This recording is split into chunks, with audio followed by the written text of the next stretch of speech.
It's okay, and today is a Friday, and I'm tired. I'm tired. I'm determined to do the things that I have to do today. You ever feel like that? Where you're just like, I gotta get it done. That's how I feel. That is how I feel.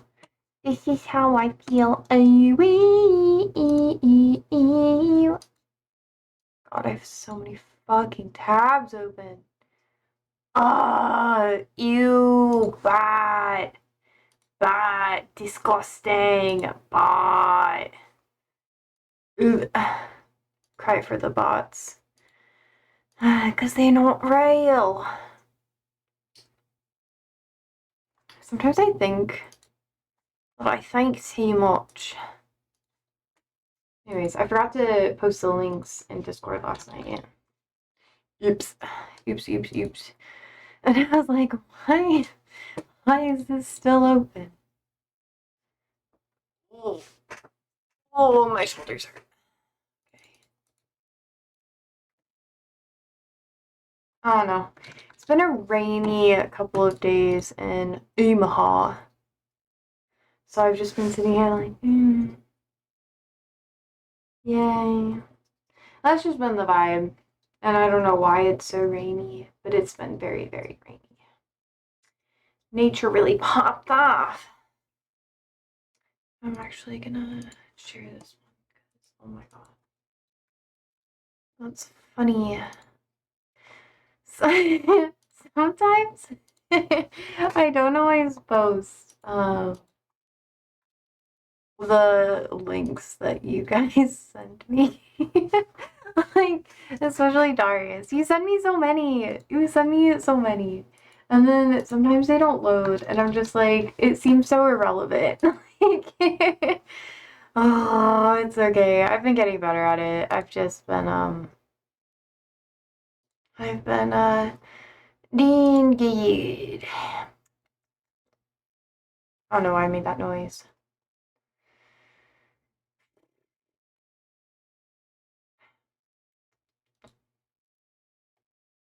I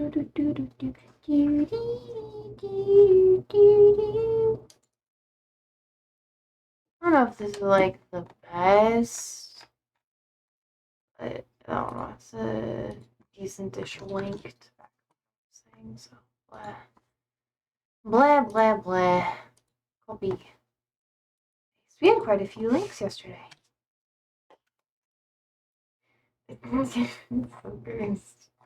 Sometimes I'm just like, oh my god, should we talk about all this stuff? And then the things I've been researching personally, I don't even know if I want to talk about on stream. Because I'm just like, ooh, this shit's messy. So messy. Do I want to be involved in the mess? I don't know. I don't know. It kind of stresses me out. And I'm like, I could. And then I'm just like, well, I don't know. You know? Yeah, I know for a fact I didn't do that. Damn. Okay. Did I not? Oh, yeah, no. We're still on time. I was like, I hadn't posted. And, like, taking, blah. I'm so tired, guys. English is my first language. What was I gonna say? Thanks.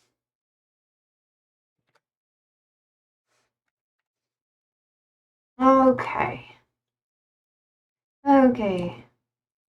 Might just play Hollow Knight if we're like dead today too. Why not, bro? Okay.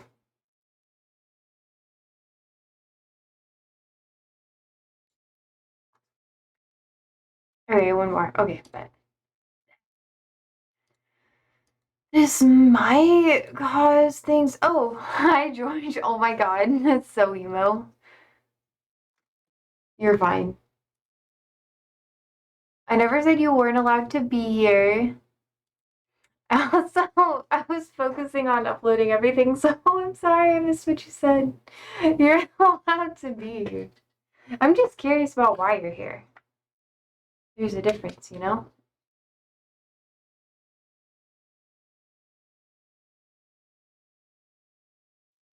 I guess we have a lot in common. Not really, but I'm not politically, but like with our stubbornness. So, actually, I don't think I'm as stubborn as you are. No offense. You strike me as a stubborn man.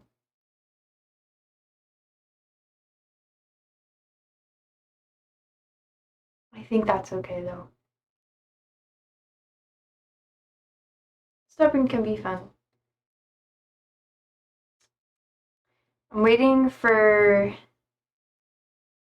Darius to get here because I want to talk about what I learned about Destiny. I don't know if you know who he is. But I did not know. I was like, I just don't like his takes, so I didn't really pay attention to him much. And then I watched, well, I was like hearing more stuff about it online, and I was like, wait, what the fuck's going on here? I finally did a deep dive, and I was like, oh my, oh my, oh my, that is not the vibe. This man is Loki like a predator. uh, which is kind of sad for him, I guess. I mean, not really like sad for him. It's a hard life to live, I guess, to be a bad person, you know? Sad for the people he's around. Because I was like, why does he have such a bad reputation? Why are the people on his subreddit so mean to other people? I don't get it. Because I was looking through it, I was like, what's going on here? Why are they so mean to women? And I was like, what the heck? What the heck is going on here? George says, I just like being here. Politics are minor to me. Yeah, I do talk about it a lot though. And today we're probably going to talk about Mamdani a bit and meeting Trump. I don't know how deep I'm going to dive into it because like literally everyone's going to talk about it, but I always like to get the gossipy stuff done with at the beginning of stream because I realize that it is important for me to like not take like a huge stance on people, but to like address some things because we've talked about it before. I'll stay out of it. Okay. But I want to like address certain things because I was like, oh no, I don't understand why he's so bad. Like I just haven't done enough research, you know? And that can seem like really avoidant, especially to like anybody who's listening. And that's never my intention. I just don't want to speak about things I just don't know about. I think that's not, I think it's inconsiderate not only to like myself and my ability to build on knowledge for myself and to you guys, because oh, I don't know. I really hate it when like streamers and content creators just go off and they're just like, yeah, I know all about that stuff, even though they clearly don't. And it's better to be like misguided, you know, but actually have something to back up your research because then you can correct yourself. But if you really don't know anything, I think it's best to like keep your mouth shut and kind of listen and watch and do research. But my God, it is so much worse than I thought it was. He, dude, like, oh no, George, I know you probably don't even know who this dude is, but I'm gonna vent for a minute. I was like, I had to pause the video that I was watching about it multiple times because I was like, no way. No way this is true. And then I had to go through the sources and be like, oh my god, this is actually real. What the heck is that? What the heck is that? I think I got. Oh, I know what that is. That makes sense. I was like, that was on my hand. It's paint. But anyways, I was just like so confused about why people still platform him and how he gets sponsorships. I don't get that. I don't get that at all. And I'm just like, damn. Well, basically,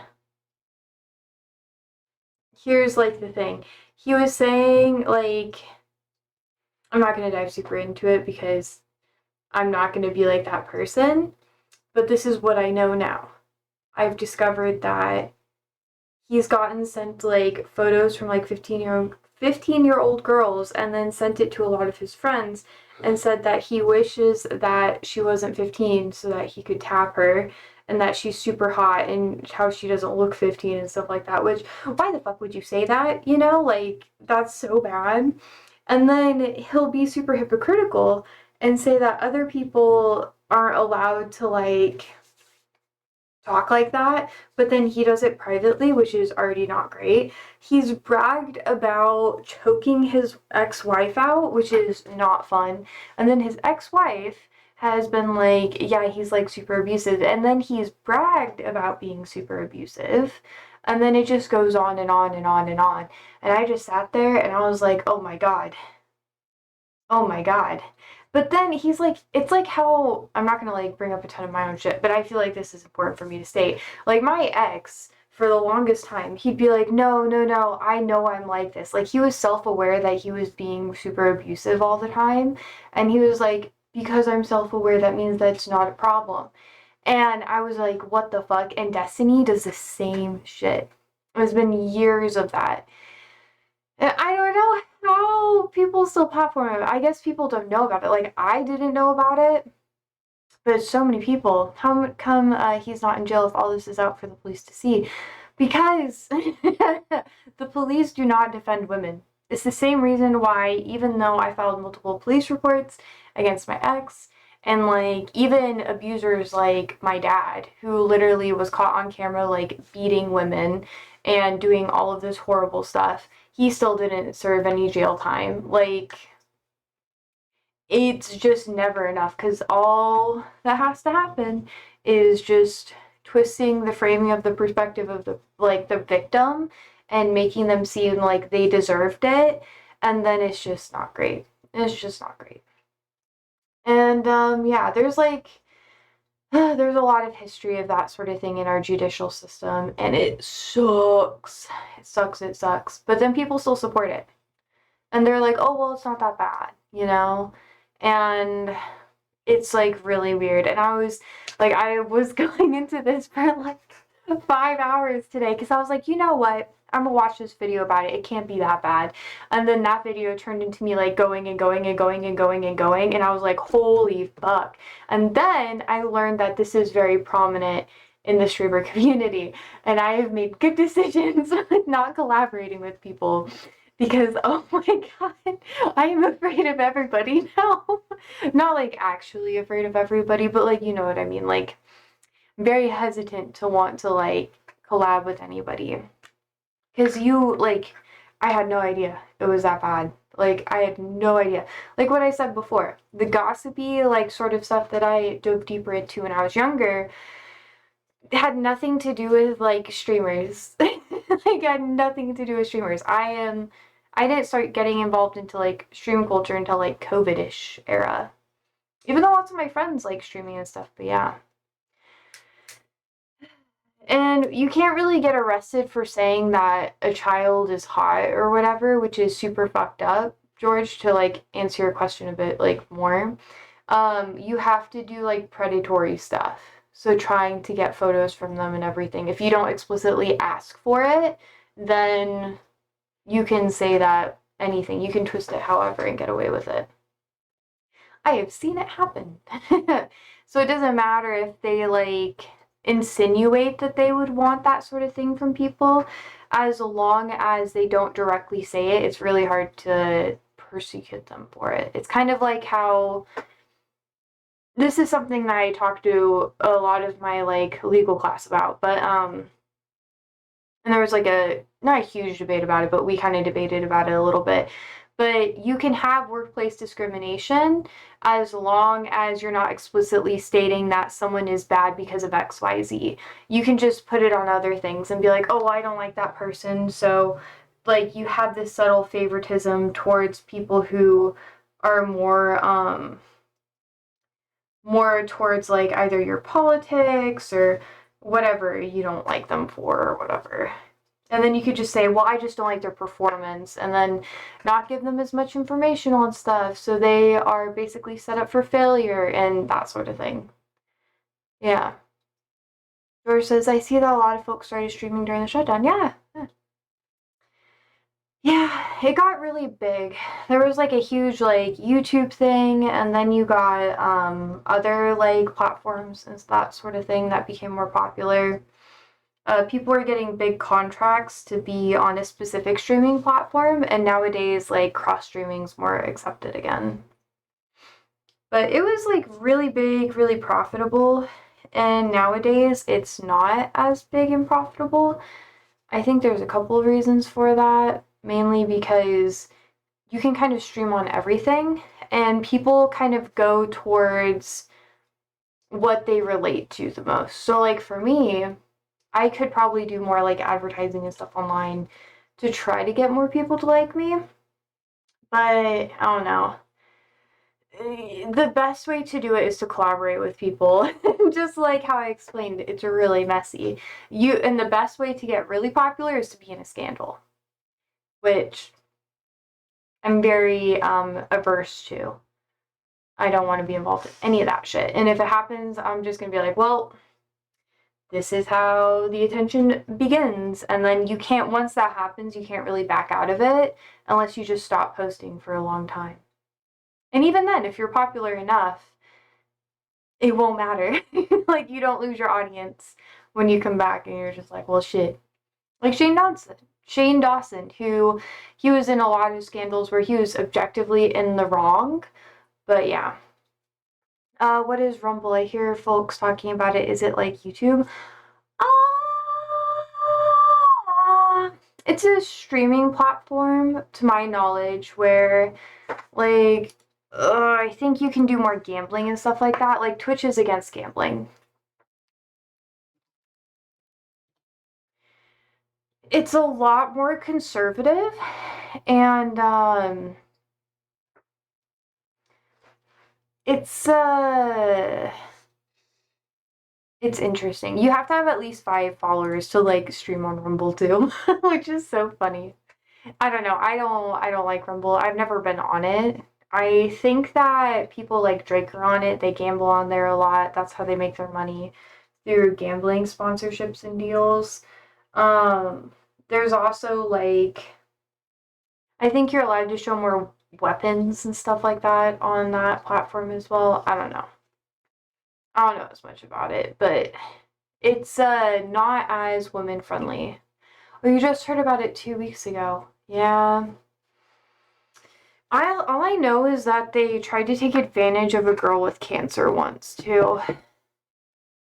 The people who run the platform, they're like, oh, because they have cancer or whatever, we don't have to give them the full amount of money because it's not really worth it. We don't have to give them like a fair contract, basically. Like, here, let me find that for you. Cancer. Scandal. No, no. We're talking about like someone who faked cancer, blah blah blah blah blah. Humble giving bad contract to cancer patients. I don't know how Rumble Against Cancer is like another. Maybe that was Kick.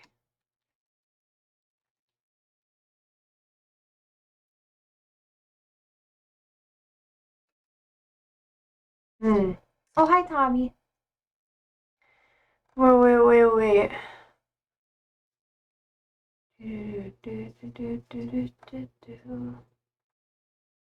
Gone. I don't know. Maybe it was on Kick. Is Kick a streaming service? Let's see.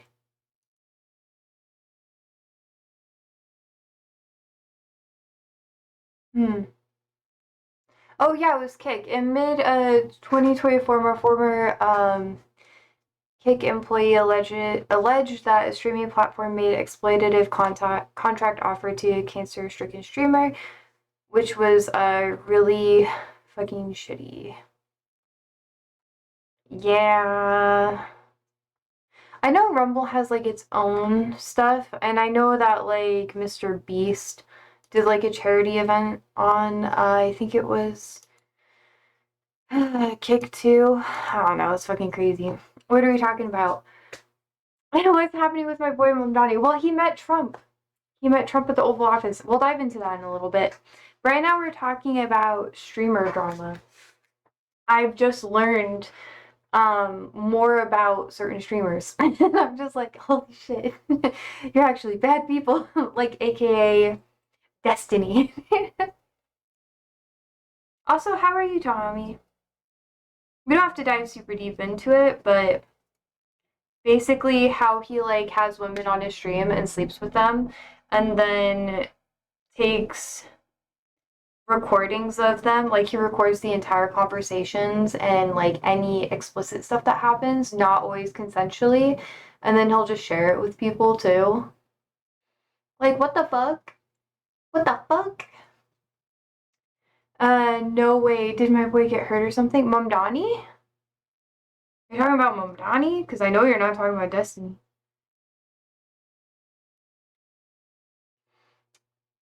Mamdani didn't get hurt. Trump made him look really good in the Oval Office, which was really funny.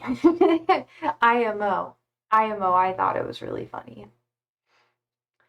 But yeah, that shit is so bad. I feel like I've talked about this before, but I think it's really messy to like date or try to sleep with like a coworker, or if you're in like a position where you have like a huge following and then you're collaborating with smaller streamers or smaller content creators just so you can sleep with them, which is what he admitted to do. Yeah, Mamdani, of course, Trump is not my boy. Okay. I think he's okay. I think he's okay. I have a we're gonna watch the video though of them discussing stuff in the Oval Office, which will be fun. I know a lot of other content creators are looking over right now too, so I'm just like, but I think it's worth it. Why not, you know? Fuck it. But anyways, that's kind of like what we talked about with Destiny and all that crazy shit. Not a good dude. Not a good dude. And his fan base is also not that great. And it's I'm happy that I did not interact with his stream like ever.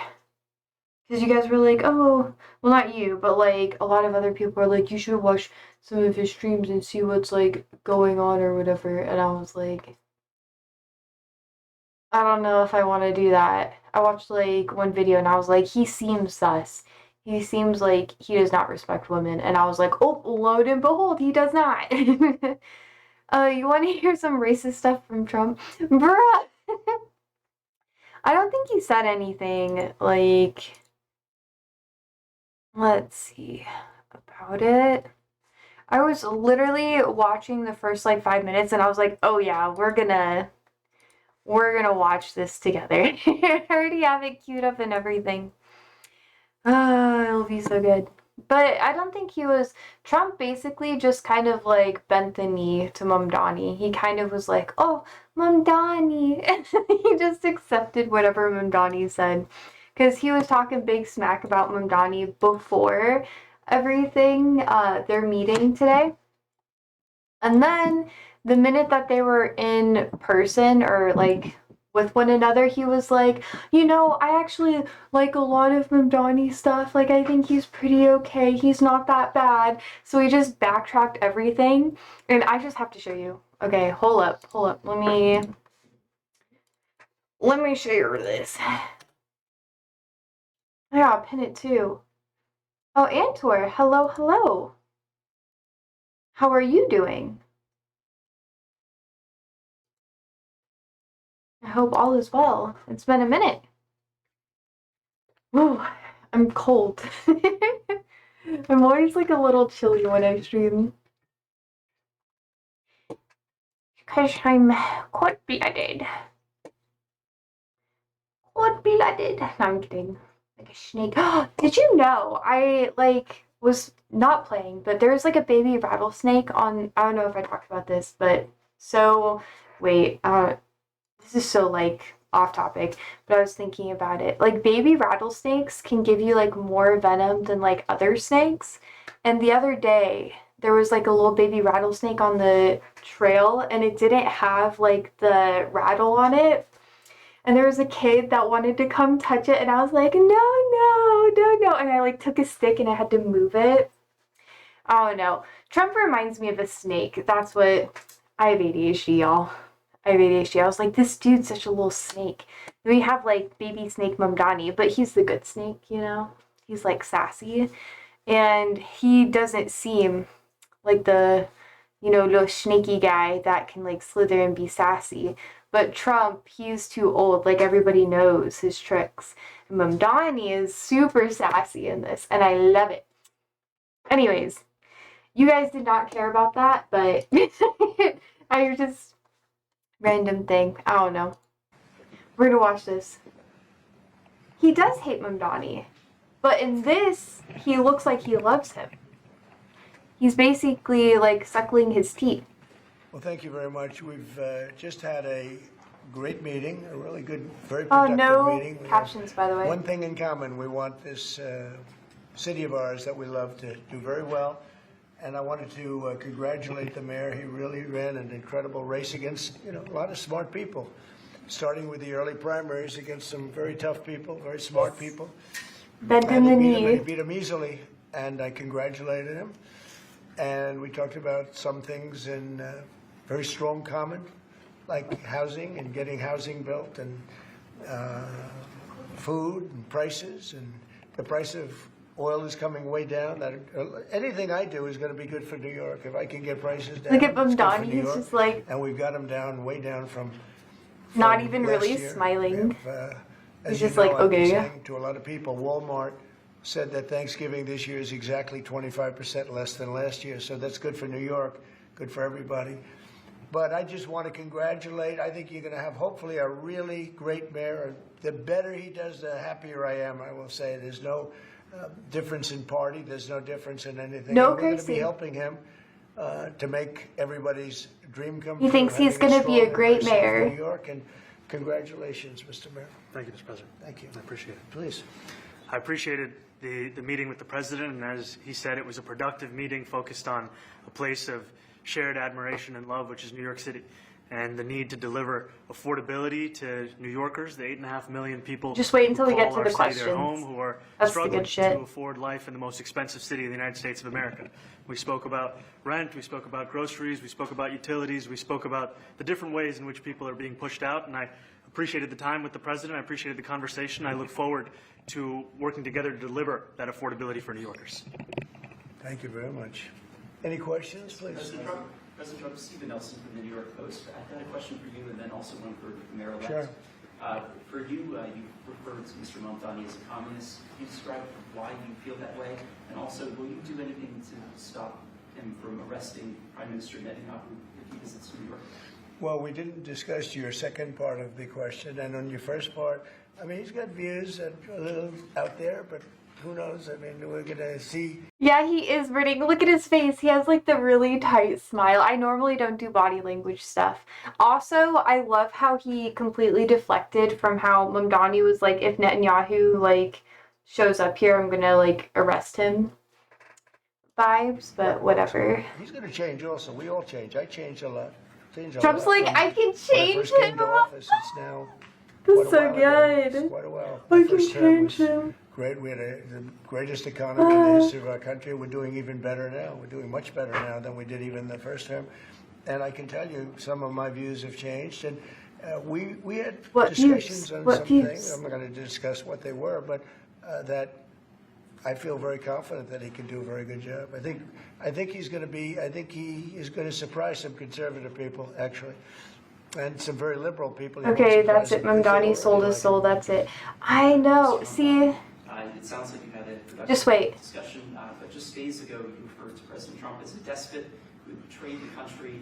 You said you'd be his worst nightmare and accused him of having a fascist agenda. I said baby snake too. These remarks in order to improve your relationship? I think both President Trump and I, we are very clear about our positions and our views, and what I really appreciate about the president is that the meeting that we had focused not on places of disagreement, which there are many, and also focused on the shared purpose that we have in serving New Yorkers. And frankly, that is something that could transform the lives of the 8.5 million people who are currently struggling under a cost of living crisis, with 1 in 4 living in poverty. And the meeting came back again and again to what it could look like to lift those New Yorkers out of struggle and start to deliver them a city that they could do more than just struggle to afford it, but actually start to live in it. And I've been called much worse than a despot, so it's not that insulting. Maybe I think he'll change his mind after we get to working together. Yes, please. It's not that insulting. He's like, please call me a despot again. I think it's because Mamdani is hot, and he's like, maybe I could suck this guy too. Good. Or maybe that's taking it too far. I don't know. Sure. You said that Hezbollah in Lebanon is not in a good position. And Lebanon now is the final unresolved after Gaza and Syria. Given your assessment, like, what do you say for the Lebanese today? It's the independent state of Lebanon. And what is your next move to push High history. for disarmament? Sure. Well, we are pushing for total disarmament of Hamas and, frankly, everybody else. And we actually have peace in the Middle East. As you know, the King of Saudi Arabia just left yesterday. We had some great meetings, and he's made a contribution toward the United States of more than $1 trillion. We have now over $20 trillion coming into. He is country's dying on the ever had inside. anything like that, not even close. If you go to 2 trillion or 1 trillion, it's a lot. We have 20 or 21 trillion dollars. I think that Hezbollah has been a problem in Lebanon, big problem. We're working with Lebanon. We're working with everybody in the Middle East. That's another thing I think we have in common. We want to see peace in the Middle East, and we actually have now, for the first time, peace in the Middle East after 3,000 years. And now we're going to. I wish we could see Mamdani's face here. Oh my God. There is a potential to invite the Lebanese president. Oh, sure. Oh, I would do that. Absolutely. I know, it's a hobby. And the mayor would like to be I here for that know. meeting, because I know he feels very strongly. I think you feel very, very strongly about peace in the Middle East. I think it's, We desperately want it, and that's something that I shared with the president, that when I spoke Exactly, to history, New yeah. Yorkers who had voted for the president last November on Hillside Avenue and Fordham Road, He's gonna I asked twist them it to why, his and advantage. again and again, 2 major reasons. One was that they wanted an end to forever wars. They wanted an end to the taxpayer dollars we had funding violations of human rights, and they wanted to address the cost of living crisis. And I appreciated the chance to discuss both of those things. he said a lot of my voters actually voted for him, and I'm 1 in 10. And I'm okay with that. I'll do that. I'll sign it. I'll give it to me. I'm I'll sign it. okay with that. That's pretty good. Trump would have voted for Mamdani. Yeah, please. You threatened to send federal troops to New York City. You both have differences when it comes to ICE agents Right. in New York City. Mr. Mamdani, you called ICE a rogue government entity. I wonder how you reconcile your differences on both of those issues. Well, I Doesn't think make we're gonna either work of on them that. look And I effective, think though. that if we have known murderers and known drug dealers and some very bad people, you know, we want to get them out. And the mayor wants to have peace. We discussed this at great length, actually, maybe more than anything else.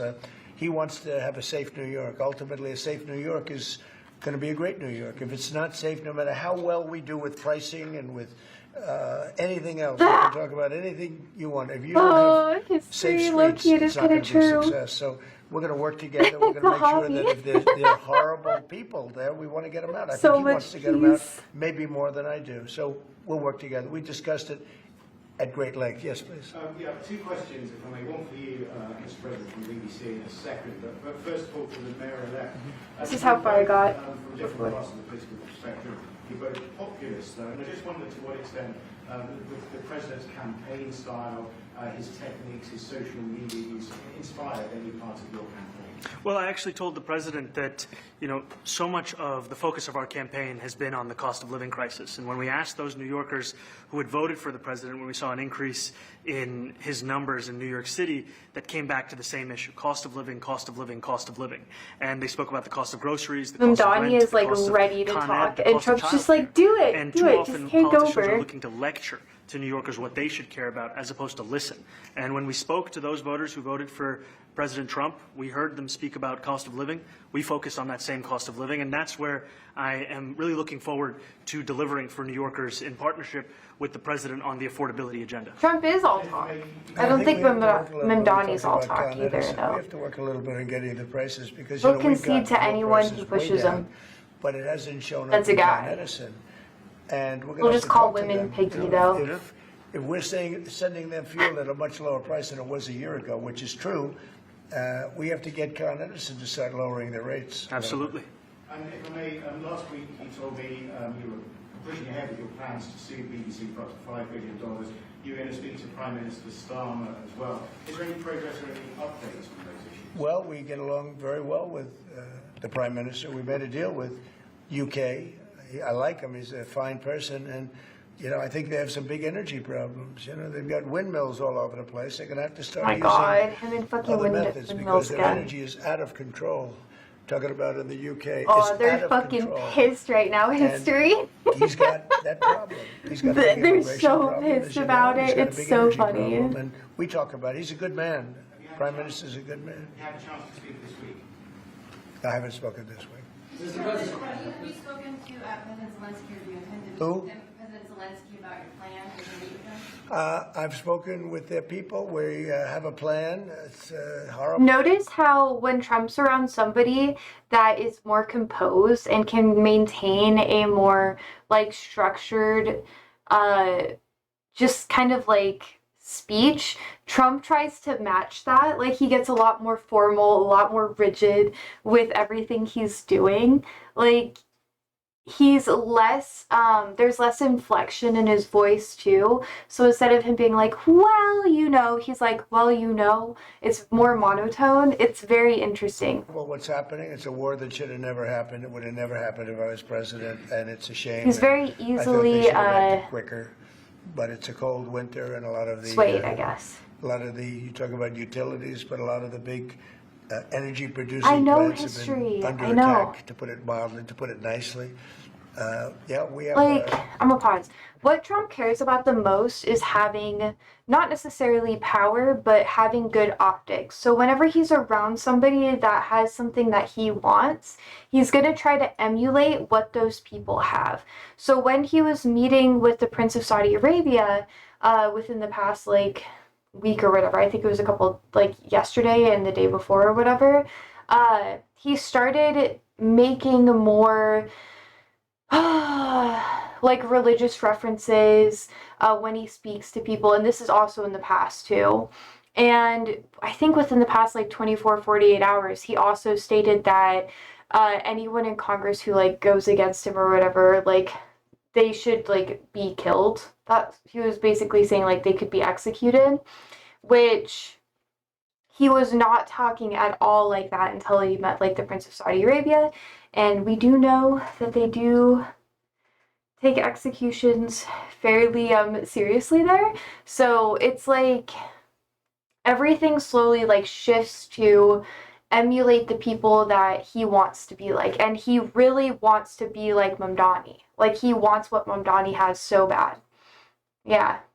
Mamdani is closer to the younger people, so I can see how that helps his optics, yeah. It's not even that. He's just any person that Trump is around that acts different, he's going to modify how he behaves to try to be more like that person. So it's something that if you just keep watching slowly in between like his speeches and stuff, he doesn't maintain his own character. It fluctuates drastically. Drastically. Code switching president, yeah. But not like consistent either. It's just A way of ooh. getting peace, or we think we have a way of It's getting peace. weird. He's going to have to approve it. Just so sad. So many people. You know, last month they lost I don't know how I 25,000 feel about it. soldiers. This is something we haven't seen anything like this since the Second World War. And they're averaging 6,000 or 7,000 a week between the two of them, dead soldiers, and it goes on, and I think they're getting reasonably close. But it's. I don't want to predict. I would have said that would have been one of my early ones. I did 8 peace deals of countries, including in India, Pakistan. I think he might have mauled the You fuck could out even after the go, ball. in fact, they're He coming here in a literally week or called a two, reporter piggy go to the Congo and like went on Rwanda. blast That on was True 10 Social. million people I don't dead, think he's mellowed out. and we worked I think something out he on is, that. There's so many, and the one I thought would have been, grasping at for straws. me, because I have a very good relationship with President Putin, I thought that would have been maybe quicker. We'll have to wait and see. But I haven't it's, watched this whole it thing does yet. take two to tango, and now you just see all the death, and you know it doesn't affect us other than the fact that we don't want to see all those people that really it's on the other side of the ocean. It's a war that should have never happened. It did happen. I blame the person also sitting right behind this desk. This is a war that should have never happened, and it wouldn't have happened if I were president. But Wouldn't we're even trying say to save a lot Biden. of lives. They're losing 25. Think of that, 25,000 lives over the last short period of time. That's Ukrainian and Russian, and it's a shame. What happens if President? I want to ask the mayor-elect about a House resolution just passed overwhelmingly to condemn socialism, including with 86 Democrats, all of House Dem leadership, and I cried. leader Hakeem Jeffries, despite his endorsement of you. What's your reaction to that? I have to be honest with you, I focused very little on resolutions. Frankly, I've been focusing. Condemn socialism. I understand. I think the focus is on the work at hand. I can tell you I am someone who is a democratic socialist. I've been very open about that. And I know there might be differences about ideology, but the place of agreement is the work that needs to be done to make New York City affordable. That's what I look forward to. And I want to clarify your answer to Stephen Nelson. He asked about your comment calling the president a Good answer. fascist. And your answer was, both President Trump and I have been clear about our positions and our views. Are you affirming that you think President Trump is a fascist? I've spoken about. That's okay. You can just say yes. Okay. All right. Okay. Yeah. It's easier. Yes. It's easier than explaining it. I don't mind. And Mr. President, I wanted to ask you also. This is what the fuck? He was like, yeah, no, you could say yeah, it's okay, I don't mind. He's openly just like called me a fascist. It's like his kink at this point. Oh my god. What the fuck? His hit was personal as fuck. I know.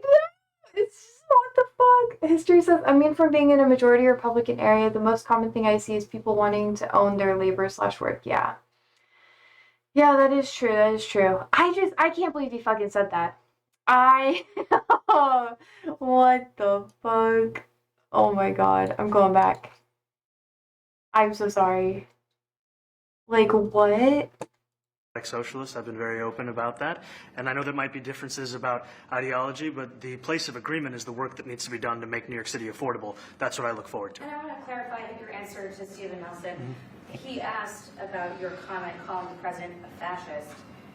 And your answer was, both President Trump and I have been clear about our positions and our views.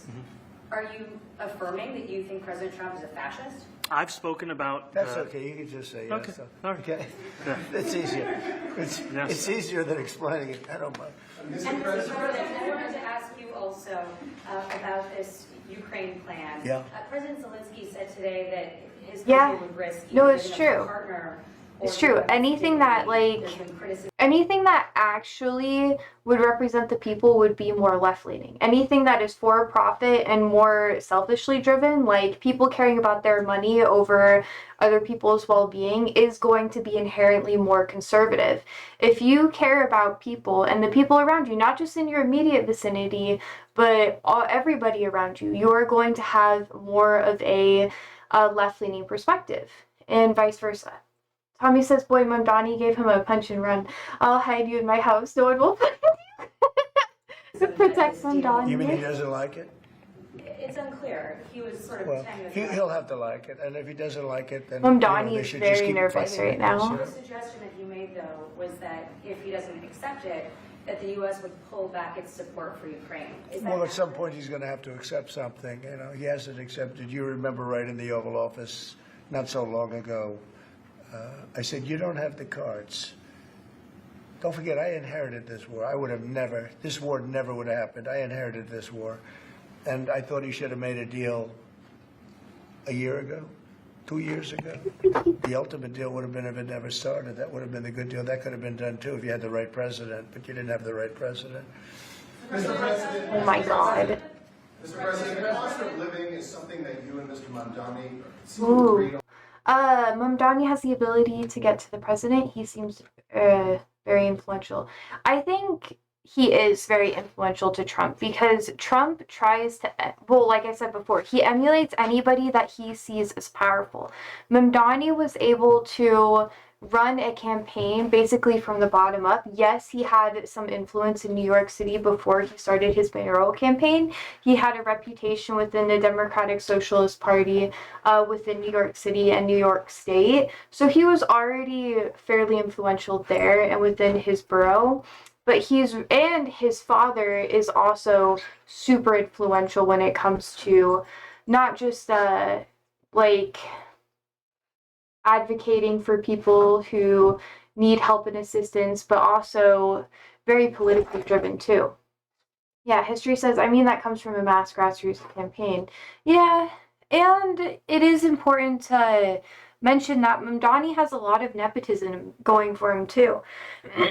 His father is very, very big in the left and the left politics side of things.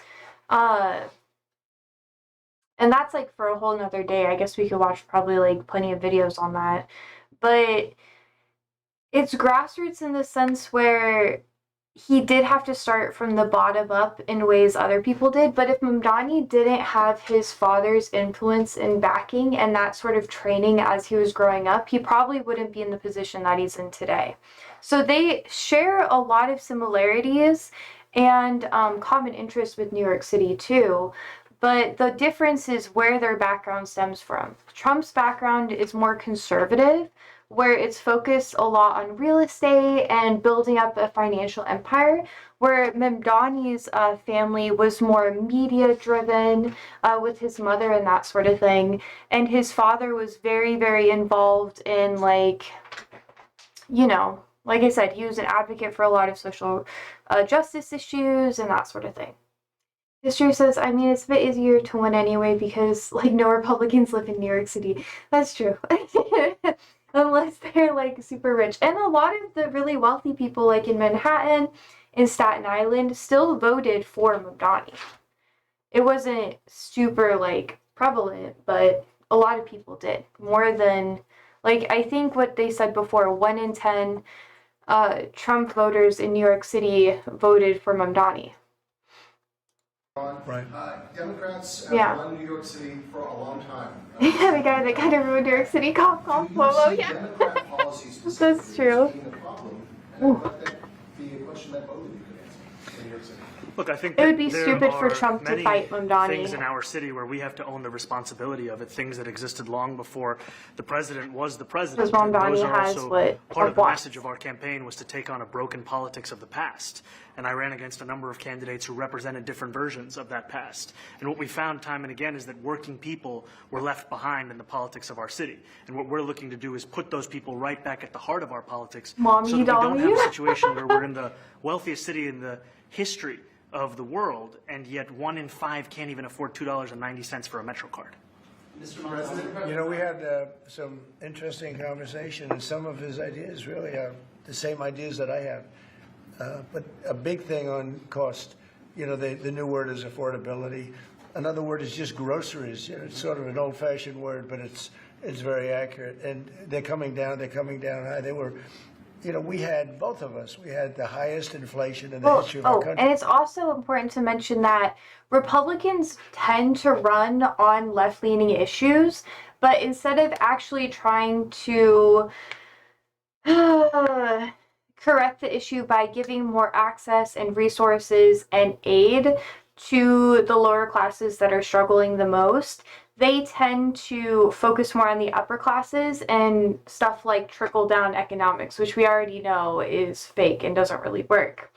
Left-leaning people, they also address the same issues, but they're not as good at getting to the people and getting their message to the everyday person. What Mamdani does and did for his election is something that a lot of Republicans tend to do more than left-leaning, like anybody within like the Democratic Party whatsoever. That's why Democratic Socialists have been doing so much better, not just in New York City, but in other cities like Philadelphia and so on and so forth. it's just becoming more popular there because they're learning how to work with people more. For a really long time, both parties were using the hatred of the other party to propel them forward. Because when you have a hatred towards other people just because of their belief system, it's a lot easier to keep things motivated to stay with a party, even if you don't agree with them. So it's like the enemy of my enemy is also my friend kind of vibes. But in modern day side of things, that doesn't really work anymore because we have the internet. And if you want to hate on people, you know, it's not going to work as well because everyone's so desensitized to hate that they just glance over it now. It works a lot better with the older generations, though.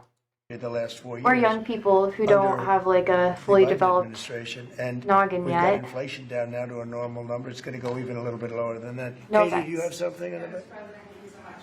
Mr. Mamdani often talks about New York City being covered by international law, that they will follow international law. Doesn't often talk about the U.S. Constitution. What is your response to that?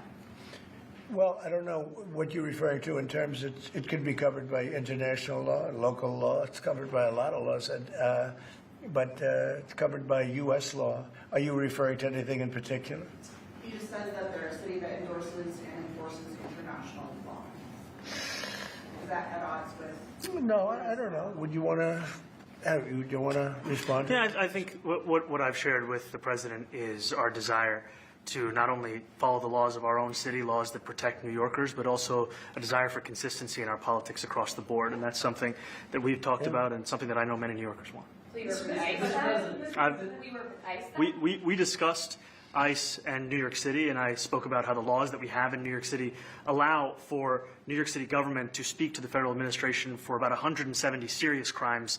The concerns that many New Yorkers have are around the enforcement of immigration laws on New Yorkers across the 5 boroughs, and most recently we're talking about a mother and her 2 children, how this has very little to do with what that is. Mr. Mamdani, What we did is we discussed crime, more than ICE per se. We discussed crime, and he doesn't want to see crime, and I don't want to see crime, and I have very little doubt that we're not going to get along on that issue. He wants to, and he said some things that were very interesting as to housing construction, and he wants to see houses go up. He wants to see a lot of houses created, a lot of apartments built, etc. And you know, we actually people would be shocked, but I want to see the same thing. Mr. Mamdani, anti-Israel protesters. Jack? Mr. President, I want to know one of the But for different policies reasons. as well that Mayor-elect Mamdani talked a number of times about on the campaign was shifting the tax burden for property taxes from what he called minority communities to white-based communities and putting more taxes on white people. I also noticed that in your acceptance speech you didn't mention anything about America or Christians or white people in general, and so I didn't know if that was one of the policies that you guys had spoken about.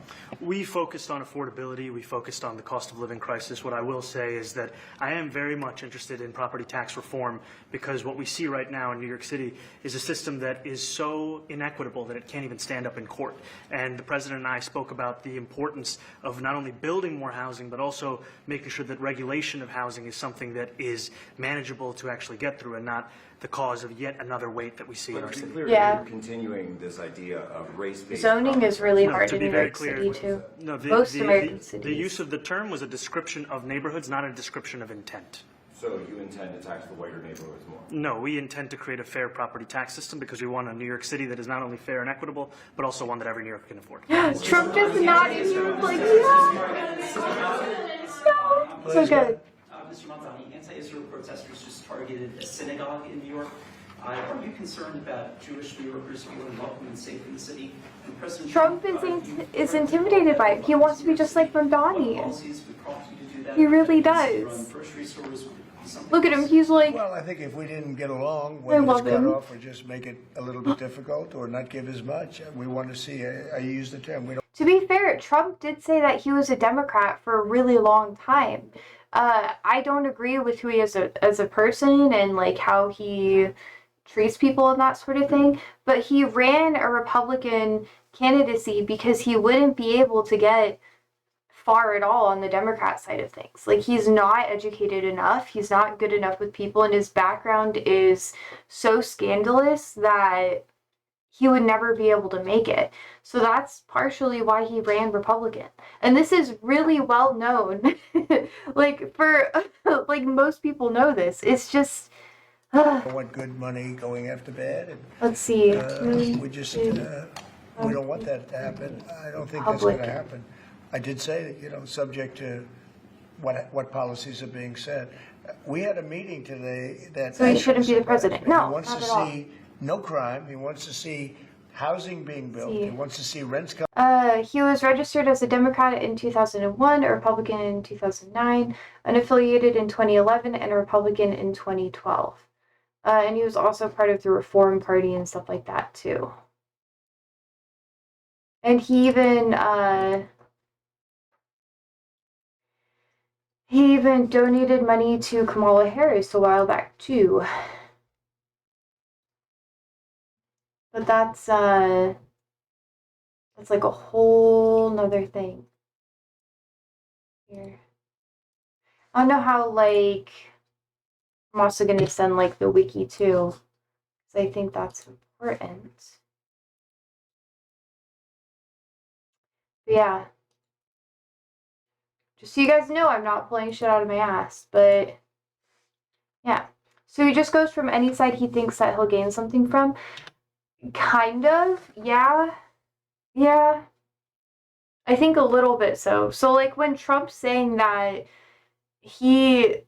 how do I say it? He's really inconsistent about the Republican things that he backs unless it's making him money. Everything else, he's very much, like, flip-floppy with. And like I said before, any person that he talks to, that he respects or he wants something from or he wants to, like, be like, he'll just emulate what they do. So in 2009, the Democrats were a lot more popular within our governance. You had, like, Obama and that sort of thing. So it makes a lot of sense for him to be, like, just flip-flopping back and forth, over and over and over again. It's just who he is. Coming down, all things that I agree with. Now, we may He wants disagree how what we will get him there. the Rent most coming down, I think assets. one of the things I really gleaned very much Empowerment today, he'd like to see him come down, ideally by building a lot of additional housing. Yeah. That's the ultimate way. He agrees with that, and so do I. But if I read the newspapers and the stories, I don't hear that. But I heard him say it today, and I think that's a very positive step. No, I don't expect. I expect to be helping him, not hurting him. A big help, because I want New York City to be great. Look. Tommy says, I said it before, he has the mind of a businessman, not a politician, for sure. One thing I am pausing a lot, but that's because there's a lot of things that I don't see many people on the left covering when it comes to Trump, because I don't even think that they know that they need to look out for this stuff. And I think some people talk about it. I'm not saying no one does, but yeah. When it comes to Mamdani, I think that Trump wants to be in his good graces because he's not going to be in office soon. And I think he might want to go back to New York City eventually. And if he wants to go back to New York City, he's going to have to be friends with the people in charge. Up until Mamdani had a position of power, he kept trying to discredit him and everything, and now he's forced to respect Mamdani. And because New York is someplace that he has a lot of business in, he will continue to probably have business in, at least he's talked about how he still wants to do stuff in New York and stuff.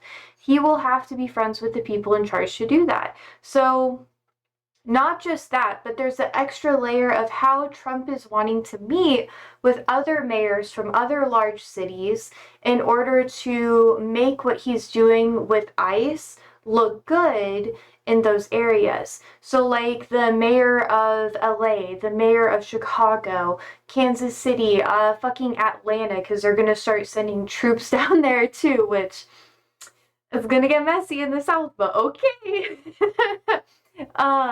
But he wants to use this as a way to set an example to be like, hey, no, see, I'll be nice to you. I'll fluff you up a lot. The thing about New York is that there's a lot more resting on it because that's where he has a lot more assets. It's more advantageous for him to do that, or it's going to help him more if he does that.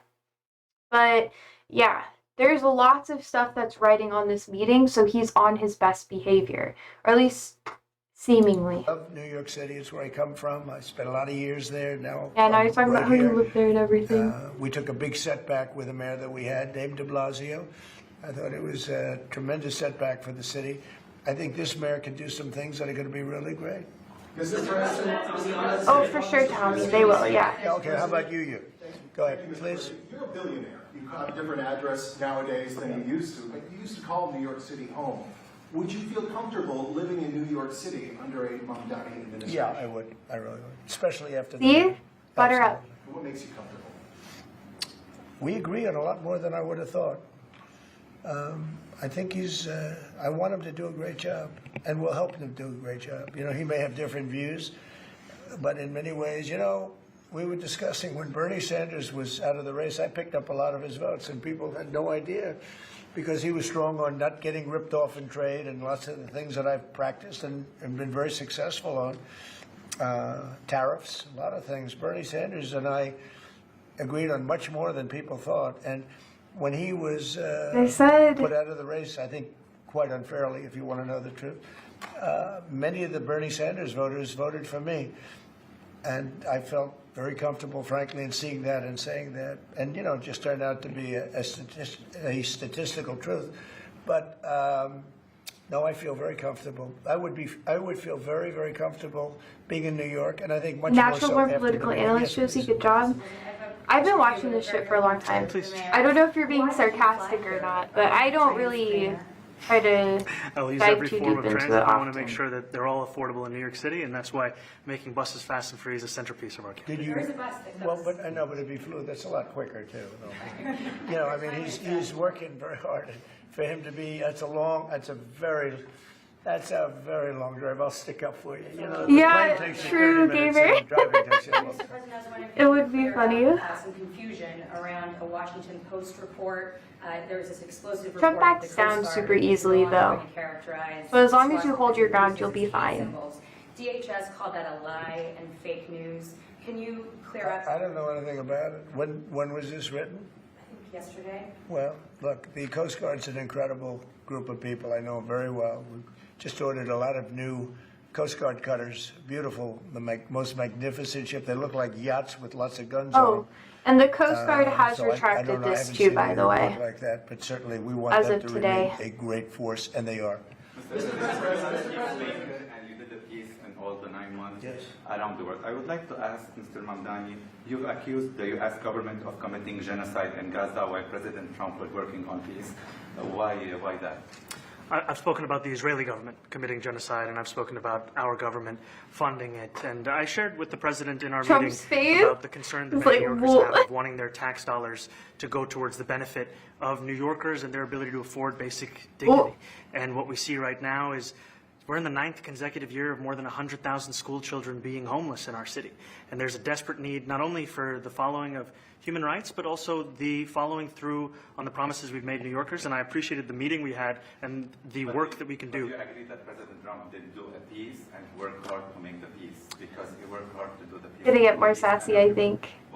Do you agree with that? I appreciate all efforts towards Mamdani peace, and I has the shared with reins, President for Trump sure. that when I spoke to Trump voters on Hillside Avenue, including one of whom was a pharmacist that spoke about how President Trump's father actually went to that pharmacy not too far from Jamaica Estates, that people were tired of seeing our tax dollars fund endless wars. And I also believe that we have to follow through on the international human rights, and I know that still today those Hell are being yeah, hell violated, yeah. and that continues to be work that has to be done no matter where we're speaking of.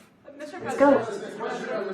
Thank you, Mr. President. Do you view the mayor-elect as the true leader of the Democrat Party? And do you think Leader Schumer's and Leader Jeffries, have to follow his lead? Well, look, I hope they have great leaders. This is a man that right now I think is focused in New York City. I know, I really think he has a know. chance Trump's to just do a like great shit, job. shit. We're going to help him, but I really think he has a chance to do a great job. But I'll let you answer that. You consider yourself the leader of the Democrats. I think it's more appropriate for him. I consider myself the next mayor of New York City, and I keep my Hell horizons yeah, firmly Mamdani. on New York Okay, City. And I good, good. appreciate the meeting with the president, which focused again on the 5 boroughs and whether New Yorkers could afford to live there. By the way, being the mayor of New York City is a big deal. Absolutely. I always It said, is. you know, one of the things I would have loved to be someday is the mayor of New York Like I said, City. Mamdani Being the mayor of New is York, and especially now, a 'cause baby I rattlesnake. think you're at He doesn't it know could be how much turning venom point, to one give way or out. the other. It could go great, or it can go in a different And I think he's direction. given And Trump quite a I bit. think you really have a chance to make it great.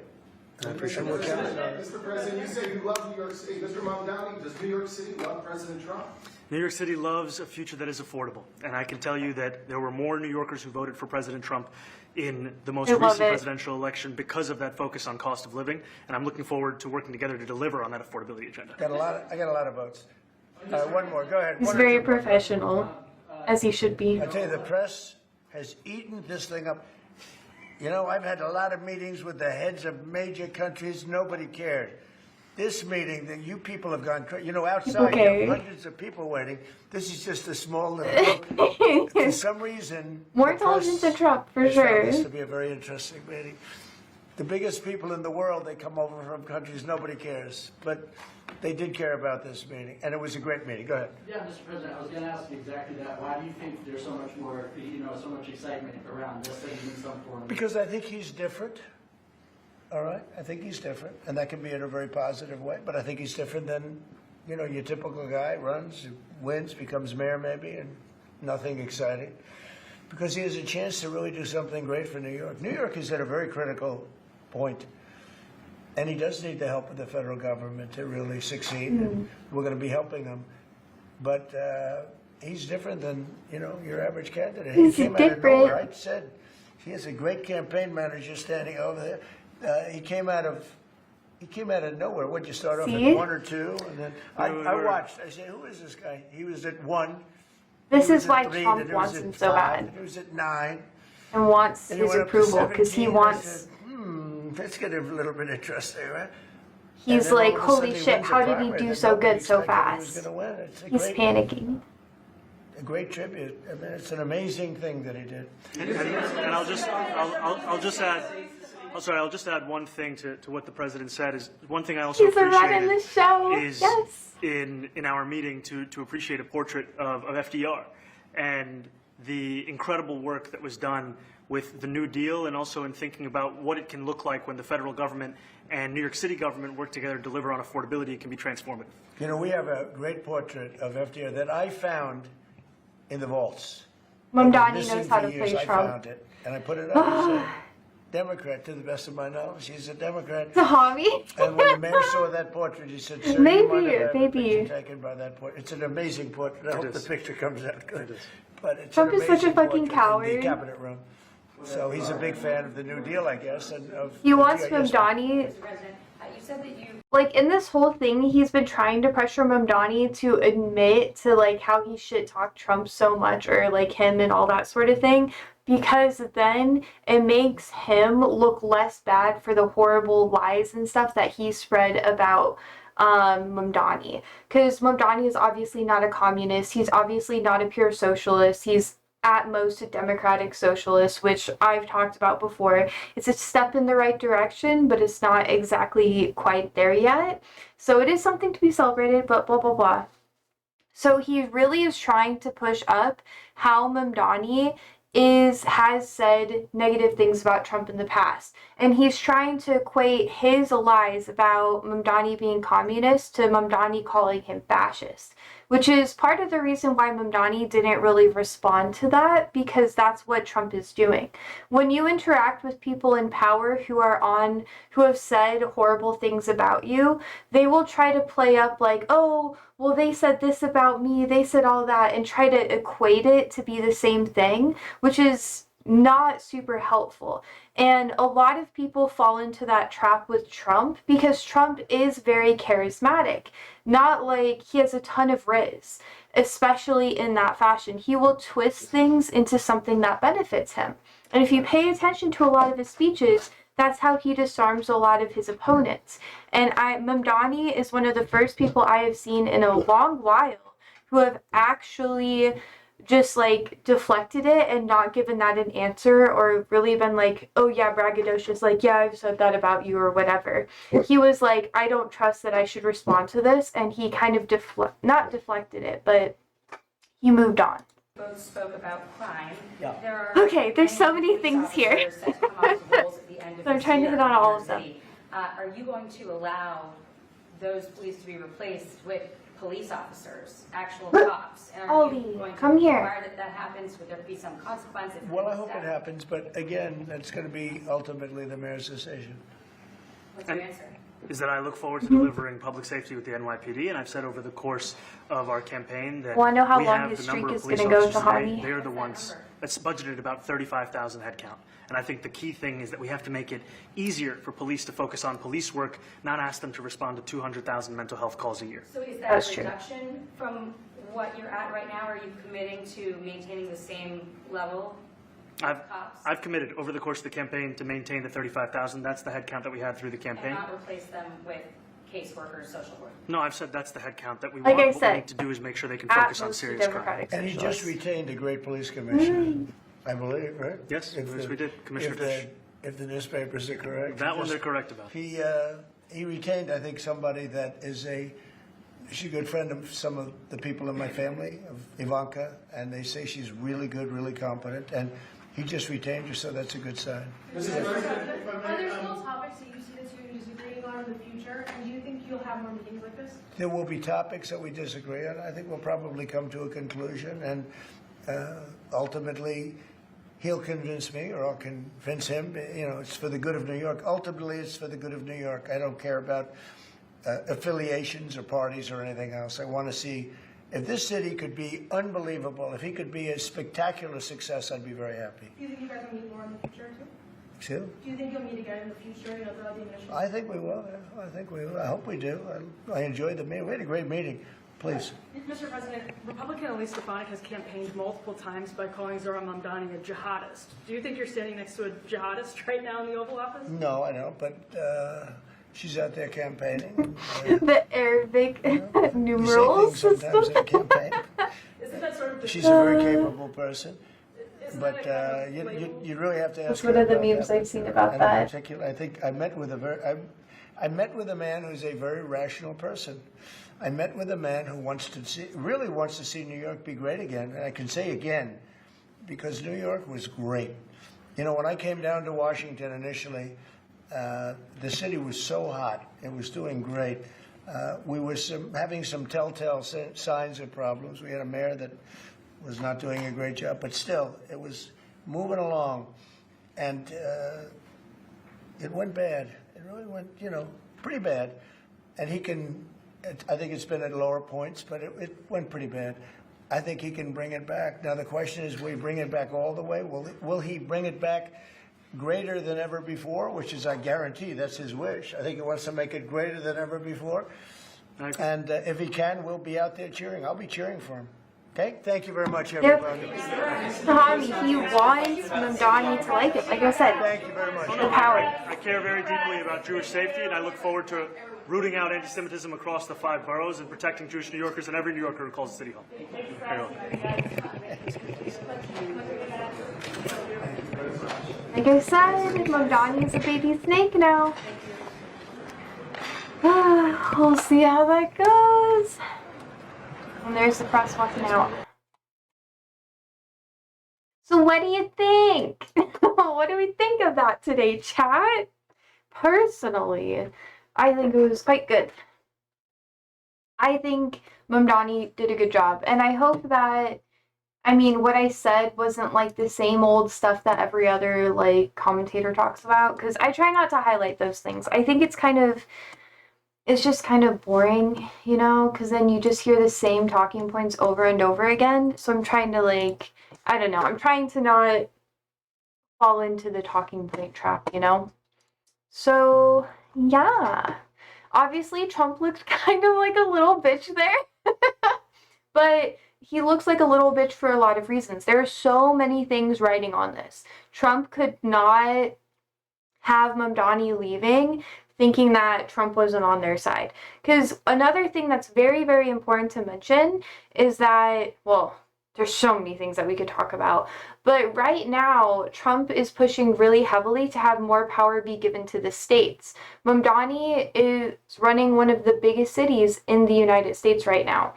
And what happens in New York tends to have a ripple effect in other progressive / blue cities. So if you're getting a lot of power to leave the federal government, and go up to the states. The states aren't really built for that like level of power, so they're going to leave a lot of that to the respective cities.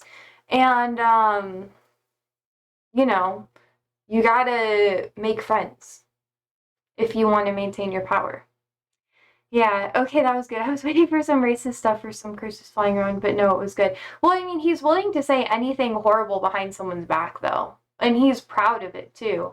But like I said before, there is a tactic to discrediting his opponents with the horrible things that he says. He wants it to be equatable to, he wants his lies to be seen as, like, the same sort of thing that his opponents are doing when his opponents tell the truth about him and what he's doing. So that is something that nobody talks about, but it is a very, very, very common manipulation tactic. If you talk with someone who you know has been talking shit about you, and then they're just like, oh, well, you say this about me and that sort of thing, and, you know, whatever. Never agree with them, especially if other people are around, because you're just kind of like, why are you bringing this up now? That's like irrelevant. We're talking about this stuff. I'm not trying to talk about how we talk about each other behind our backs, behind each other's backs, if you're not going to address like how you fuck up too, or like how what you said is wrong. Because he's trying to get Mamdani to take accountability, but avoid accountability for what he said himself. And Mamdani deflected that whole thing, which was really smart of him to do. But, like I said, it also makes Mamdani look like a baby snake. Because Mamdani, here, in meeting with Trump, gave Trump a little bit of leeway, too, in thinking that, oh, I can change Mamdani. I can get him to be like any other New York politician that I've had wrapped around my fingers. Which he has done for a really long time. So there's lots of layers to it. Politics is so fun. It also has really bad consequences. Yay. Tommy says, Mamdani played it really well. Trump needs someone who can block his threats, and at some point Trump will be forced to give in. That's exactly what Canada, Mexico, and China did. So shout out to Mamdani. Yeah, Trump doesn't have anything to really like stand on, honestly. Like he doesn't have a lot to stand on. And a lot of the things that he's run on, like affordable housing and making things cheaper for the everyday person, blah, blah, blah, those and like the actual way to get that to happen would be socialist policies. So he's going to have to agree with a lot of what Mamdani says, because if Mamdani actually follows through with what he says he's going to do, it's going to have more positive changes for New York City. And if Trump says that Mamdani is bad and it's not going to work and that sort of thing and paints him in a bad light, even in person, it's going to discredit him a lot and say that what he was trying to do would have been bad. It's going to make a direct compare and contrast situation, which Trump really wants to avoid right now. And he was even upping Bernie in this whole thing too. Yeah, he has to go with the wave a little bit, Josie, so he can run away from it after that. Oh, you mean Mamdani? I don't know. I don't know about that one. I see in him what I've seen in a lot of people. And I think he knows how to play the game, which is good. You know, having someone who's actually in office who knows how to play the game is good. And I think a lot of people who are socialists, who are very left-leaning, have accepted that, at least from my personal perspective, this is where I stand as well, that this is a step in the right direction, but calling Mamdani a socialist is a huge stretch. Like, at most, he is a democratic socialist. And even then, he isn't as progressive as a lot of other democratic socialists have been, like Bernie Sanders when he was in his youth. So yeah, there's a lot of stuff. It's a step in the right direction. That's my perspective. I also want to go get some candy. Is there anything else that you guys want to talk about today? I kind of expected this to take up a lot of time. We can dive more into it if you want to. Maybe, I feel like we won't really have enough time to really talk about Mamdani's dad. But yeah. Yeah, I think Mamdani has to do this so he can focus on his city. Yeah. Yeah, for sure he does have to do that. Yeah.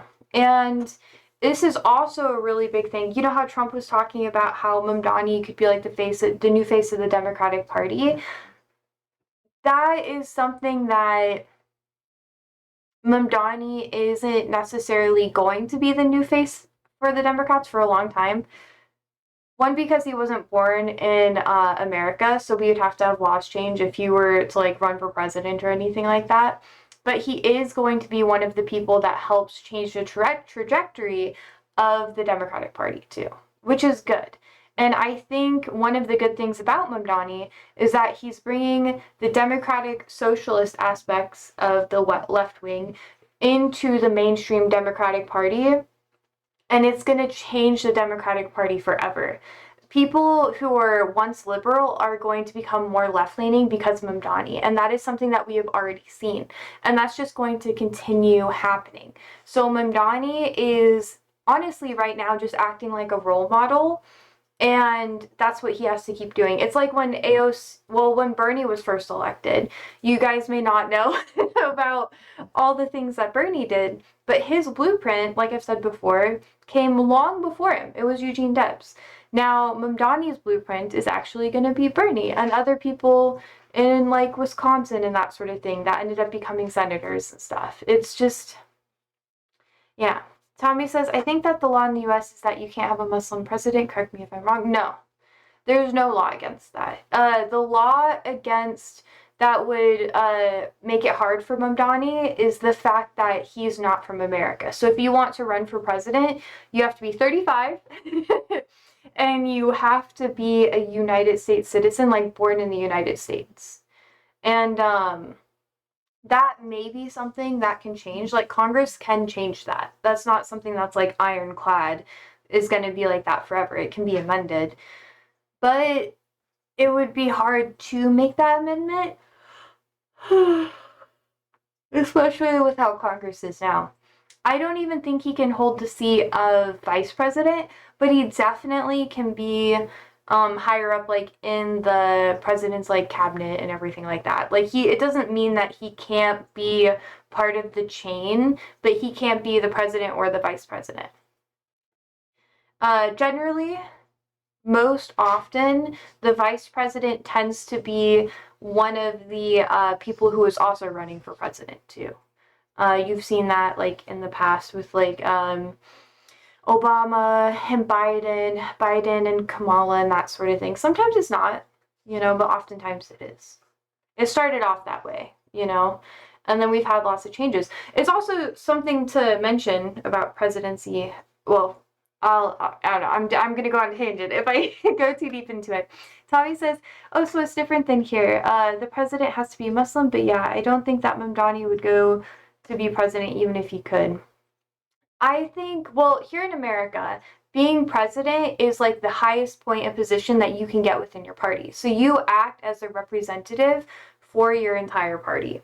After that, it would probably be like the leader of like Congress or like, the House tends to be more of the representative for the party if you're the minority. And that's like a whole nother discussion because of like how the House and the Senate are constructed, blah, blah, blah. It has lots of layers. Anyways, but yeah. I highly doubt that he would do this, but what he's doing is setting a new blueprint, and that's the most important part. That's what I've been watching his entire campaign. Because if he keeps things going, he's going to have to be really, really fucking careful about everything he does.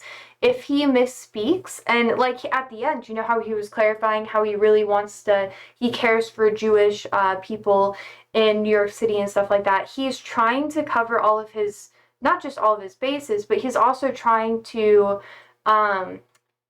clear, like, when you have holes in a wall and you take like plaster and stuff and you put it over the holes in the wall and it kind of makes it so the light can't shine through. And even though like the structural like integrity of it is compromised, you can't like hang another thing there. It might be harder or whatever, but it looks a lot better. So he's trying to cover all of his like optic issues that he could potentially have. And that's something that he's really good at. He's really, really good at that. It's part of the reason why he was able to make it so far so quickly.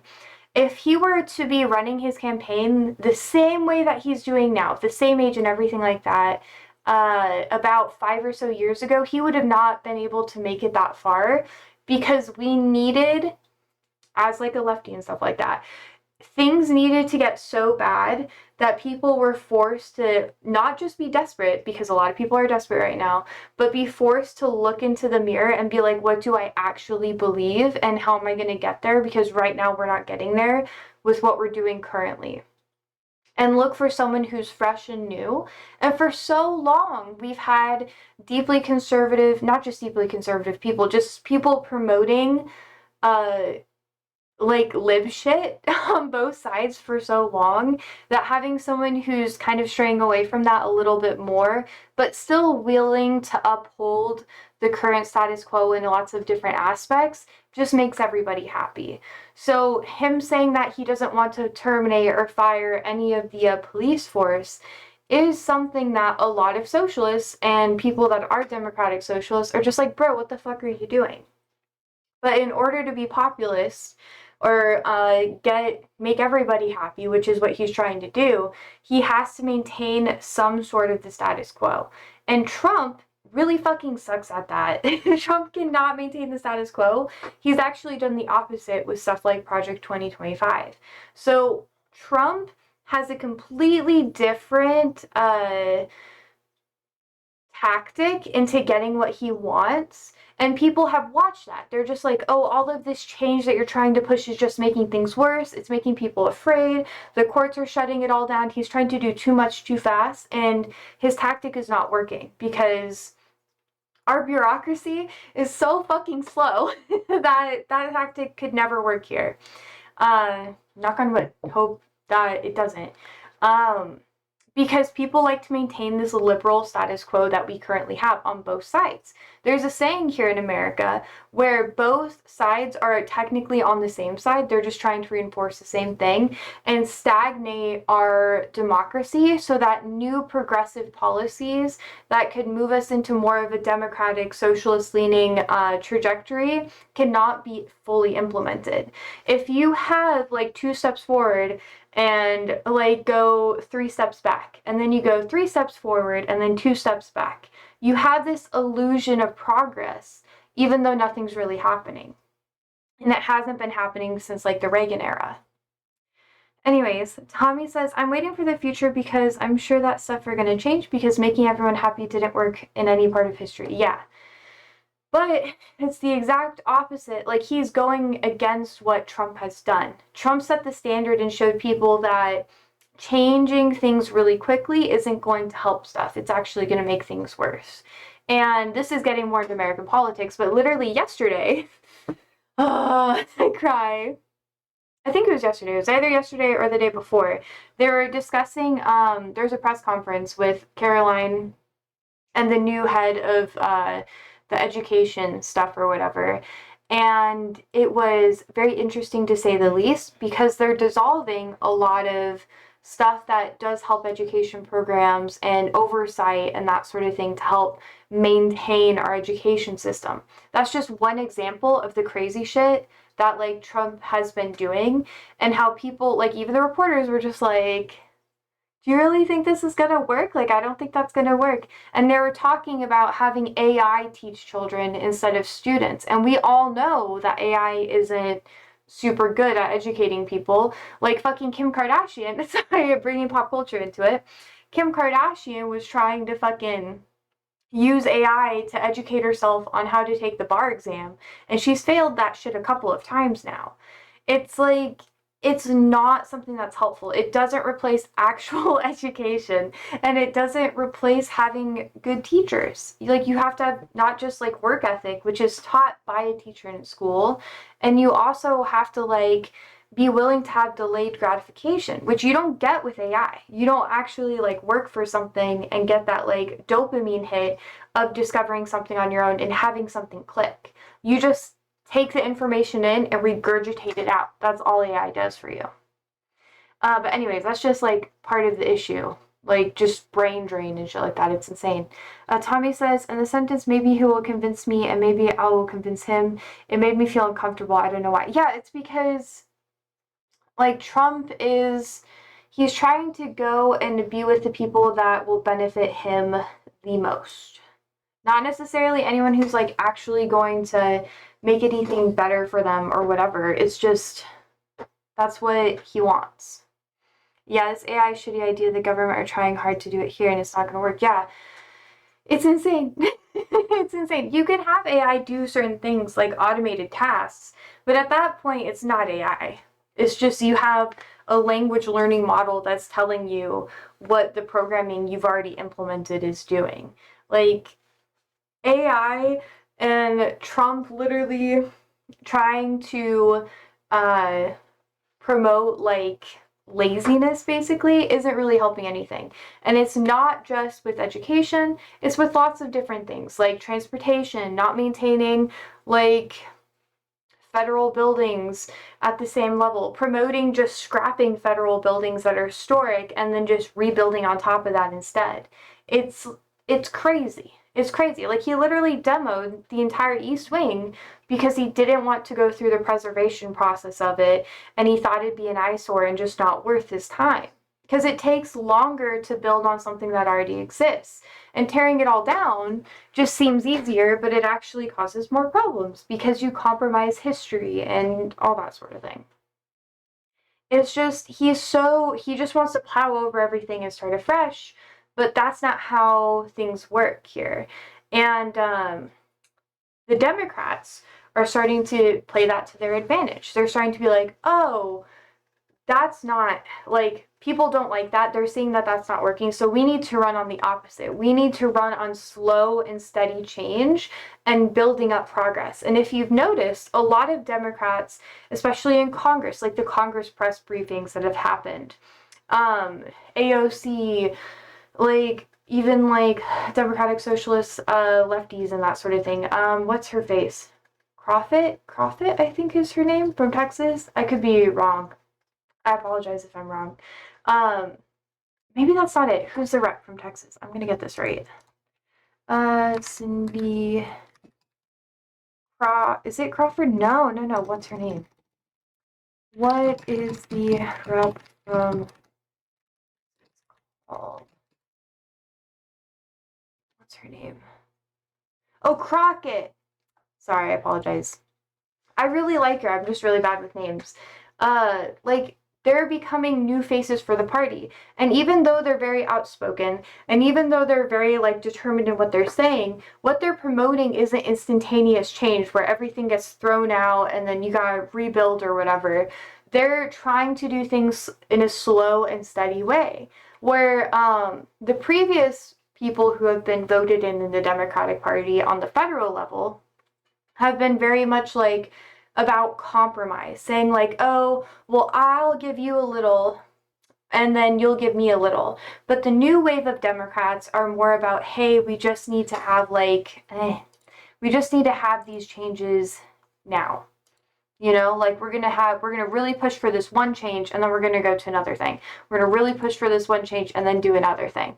And then it makes it a lot easier to push it because when your opposition is just trying to go like super fast with everything, you can be like, hey, look, no, we're just trying to do this one thing and you're trying to go head over heels, like your tits up just doing crazy shit right now. Like, what the fuck are you doing? They're just like, we just want this one thing. That's why the Democrats gained a lot of support during the shutdown.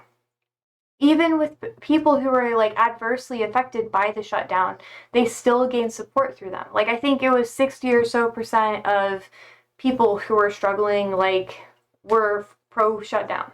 Like, that's a lot. That's the majority.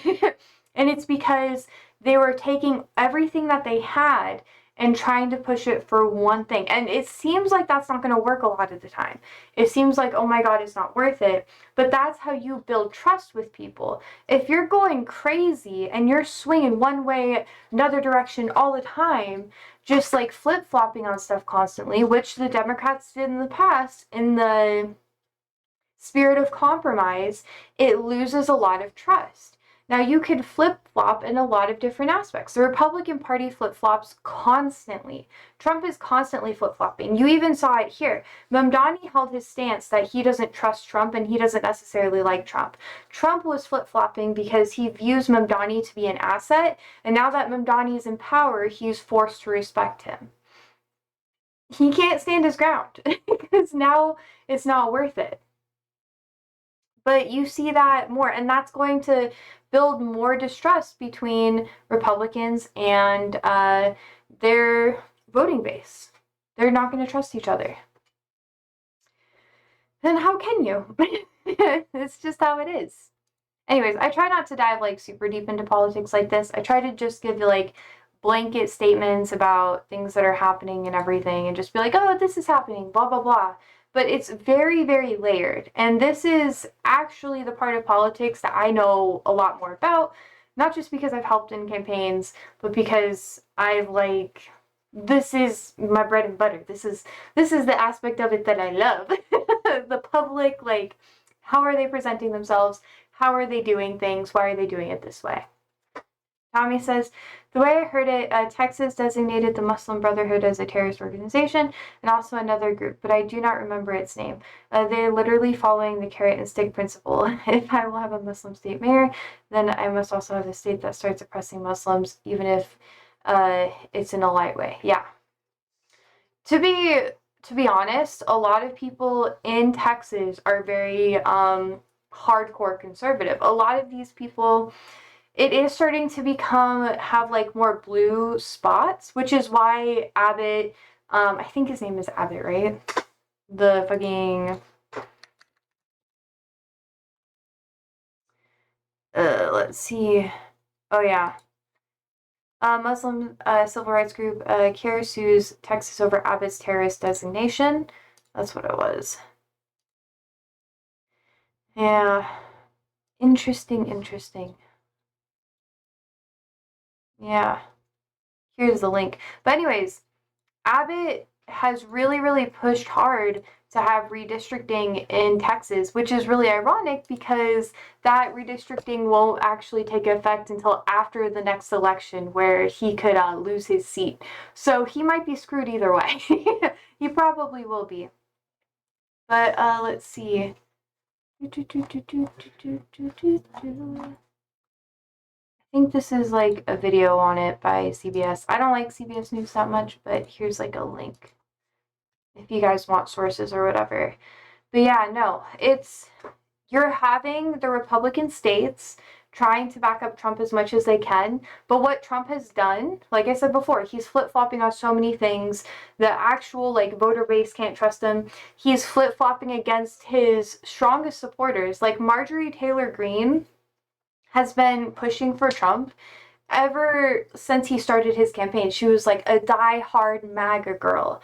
And then Trump flip-flopped on her because she was opposed to how he's addressing the Epstein bill, like how he's trying to deflect from it and not pay attention to it. And it's causing a lot of issues for her because now she's getting a lot of death threats and stuff because Trump is just like, who cares about people in Congress? Just off them if they don't agree with me. That's basically what he's saying. And it's not great. It's not great.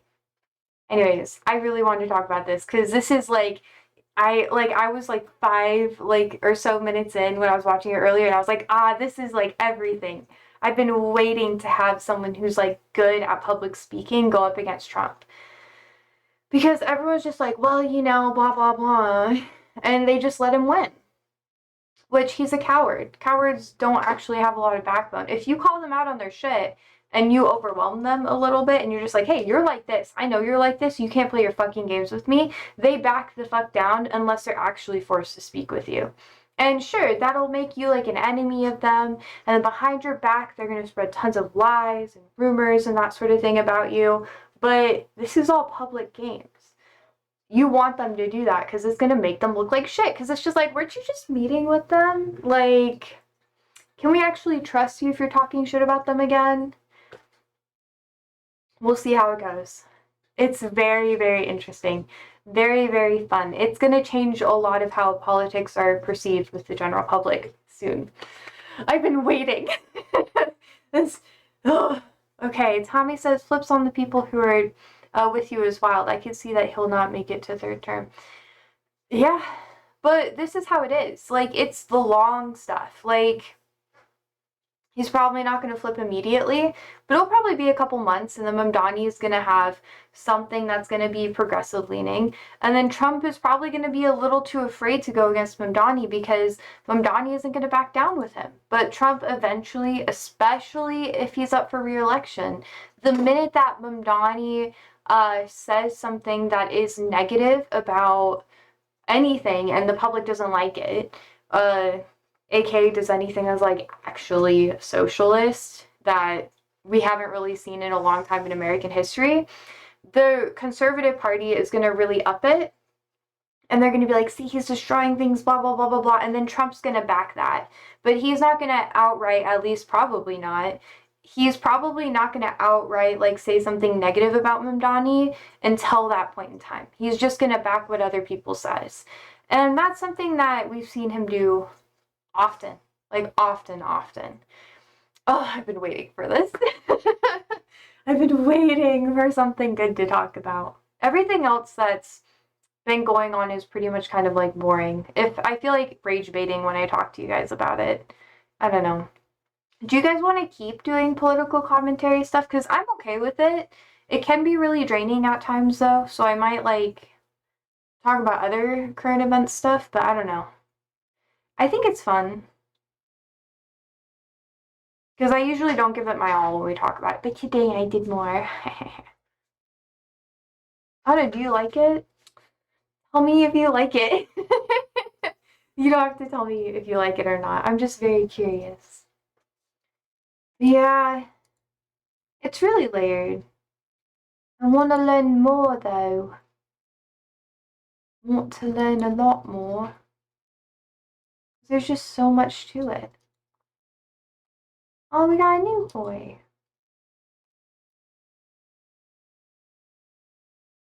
I'll have to give him rolls in a minute. There you go. We'll see how it goes. I'm gonna try to keep like sending like stuff that I watch and that sort of thing during the day. Obviously, when I'm working and I'm really busy, I can't watch this stuff, so yeah. Tommy says, the thing is, who's going to be the next American president is a very important thing to the whole world. Not like who's going to be the president in Sri Lanka. No one cares about this. Oh, but the U.S. next president is very important. That's something that is very up in the air. We won't know until after midterms this year or next year. Yeah, so we'll see how that goes. That's going to really dictate how most things are going to flow. I'm not going to lie, that's going to be everything. Everything. Because right now it's not really too close to say, it's just the Democratic Party is going to have to go for someone who's not a centrist, who's not going to uphold things, and they have to change everything, and they have to be more united and stuff. But yeah. Wait, is the term in the US just 2 years old? No. We're getting into the weeds of it. The presidential term is going to be 4 years. Most people in the House and in the Senate run for about 2 years at a time. So they can be reelected, I think, indefinitely. There's not a cap on how long you can be there. I think there is, like, depending on the state or whatever. Let me see. Let's see. I think in Nebraska, you can't be reelected like more than 4 times or a couple of times. Like in our state, Congress or whatever, it can't be like that. But let's see. How many terms can you serve in a row in Congress? So I think it's, yeah. Senators serve 6-year terms and representatives serve 2-year terms, but eligible for re-election indefinitely. Yeah. There you go. Let me get you the link.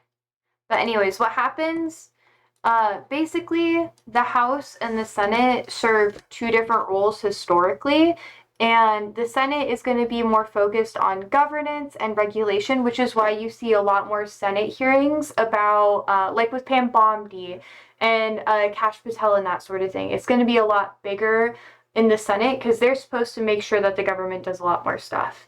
And it's their job to oversee that stuff. The House is supposed to be more focused on budgetary things and, you know, a lot more getting what the people want into governance. For a really long time, the people couldn't really vote for who was in the Senate in the same way, that's like a whole different thing. I like the people here, the term is 6 years. Fuck the dictatorship. Yeah, I would not like that, honestly. I don't know. I think, wait, let me see. Term limits restricted, blah, blah, blah, blah. 22nd Amendment to the United States. Let's see. That's what, states that the president can only do 2. Let's see. Presidential term limits. Unlimited 2-year term. Senate has unlimited 6-year terms. Yeah. So that's also why the Senate can get a lot more done, and representatives in the Senate can tend to have like more of a backing, and why running for Senate usually leads to like a higher, like getting more involved in presidential stuff than running in the House. Because the House, you're viewed as like disposable, more or less, because it's partially because of how it was designed. But that's like a whole different thing, yeah. State-wise, like here in my state, we have a unicameral system. So instead of having a House and a Senate, we just have one system. And you can only be elected in, I think, like 4 times in a row. And then you have to take like a term to 2-term break, and then you come back. Something like that. I could be wrong with the years, but yeah. And each state has a different framework. It's layered like an onion. Governors tend to run for, or be like, sometimes it's 2 years, usually it's like, I think, how long are governors on? I think it also depends on the state. How long are governor terms? Let's see. Yeah, usually 4-year terms with the exception of New Hampshire, Vermont, which their term is 2 years. Yeah. I know, that term limit link I sent you has all the deets. Tommy says, no one would like that. No one would like that the past president ruled for 30 years, and now this short guy is here since 2014, so he still got more LCC. Still got more 18 years. That's how it goes here, lol. It's hard. It's hard to like get people to vote on term limits because that's how they make their money. One of the biggest issues here in America is that from the get-go, it was designed to serve the elitists, the elites in our society and everything, which is why not everybody could vote and why there's so many roadblocks into voting and that sort of thing, even to this day, and why a lot of people are still trying to push for that sort of thing. Oh, I know. It's really layered, yo. But yeah. I think term limits are something that's really important to address, but there's lots of other things that would have to be addressed first before term limits would really be pushed. Because if you make it so that people can only serve for so many years or whatever, then a lot of people who've held like a seat for a really, really long time, like AOC's held a seat for a while now. Fucking Biden, when he was in, Congress, he was there for a while too. Like, people tend to stay there for a long time, build up a reputation, and then they just leave. They're just like, okay, if they can build up upon it, then they either go into the private sector or they get involved in more of the presidential side of things, either working for the president in one of the being like the head of Homeland Security or part of the Justice Department or whatever, but it's usually a stepping stone for a lot of people. builds connections or whatever.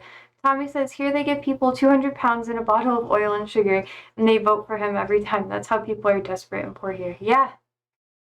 Yeah. It's very difficult, especially when you can just kill your opponents, too. That makes it even more complicated, honestly. It's one of the things that I've been thinking about for a while now. It's like, I don't know, being involved in that level of campaigning is really annoying. And then working for someone at that level is also really annoying too. It's like, even at the state level, it's just like, ugh. I don't know. Could not be me. Could not be me. But it is fun to talk about, because then, you know, there's lots that you can learn about it. Can you guys tell my migraine's gone? It's been hurting for like a week. Tommy says, Boo Al-Sisi is a good guy. He just, he doesn't kill his opponents. He just throws them in jail.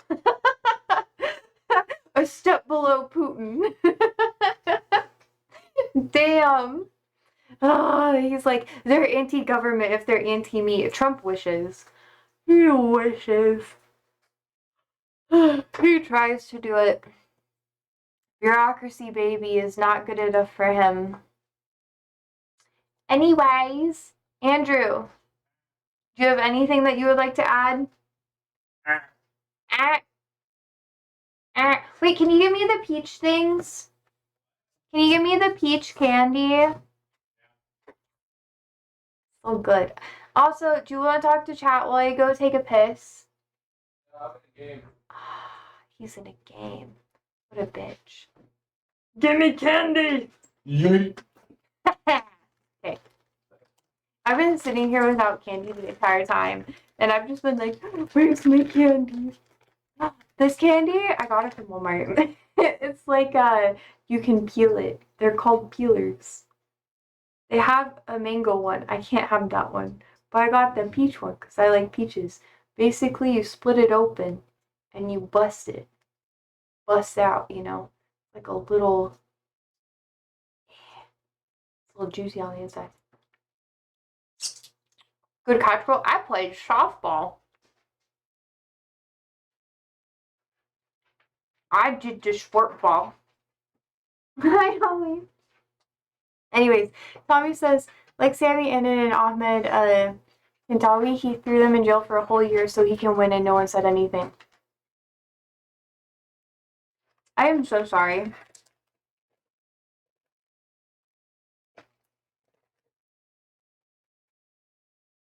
One of the things about America is that everyone is so greedy here that they would never be willing to, like, let a president have that much power. Like, ever. You gotta maintain the lib shit. The whole, like, backing one person like everyone backed Trump for a really long time, that's not gonna last. And it hasn't lasted. And that's because everybody wants their stars, basically. Trump would definitely be sabotaged by the people in his own party eventually if he lasted long enough. He wants me to give him the candy.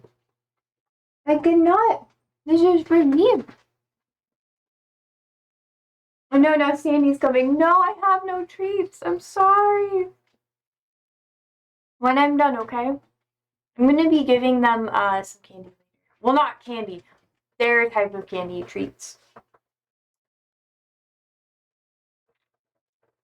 Tommy says no one can talk because the military is with him. So we can't even do a revolution. They will kill all of us like 2011. They did it before. That's something that Trump is really mad about. So here in the United States, Congress made a video. A lot of like left-leaning representatives made a video stating that the army, anybody who's in service basically should go against what Trump says if it is illegal. And Trump threw a fucking hissy fit about it. I agree that time. It's a Friday. I have to make like a chickpea thing tonight. Let's see. Democrat video on me.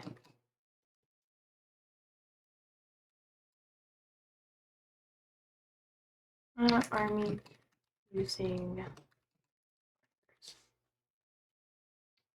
Yeah.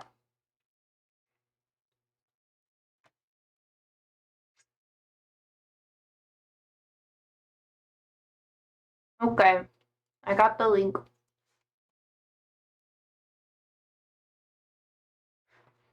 I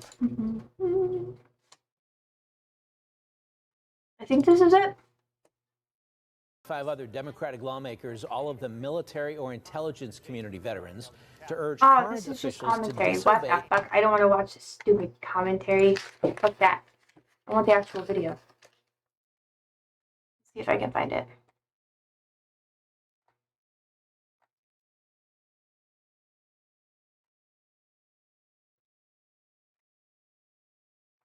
It's all just commentary. I think because of that, I consider myself a libertarian humanist because any human living under this kind of oppression has to deeply value the ideas of freedom.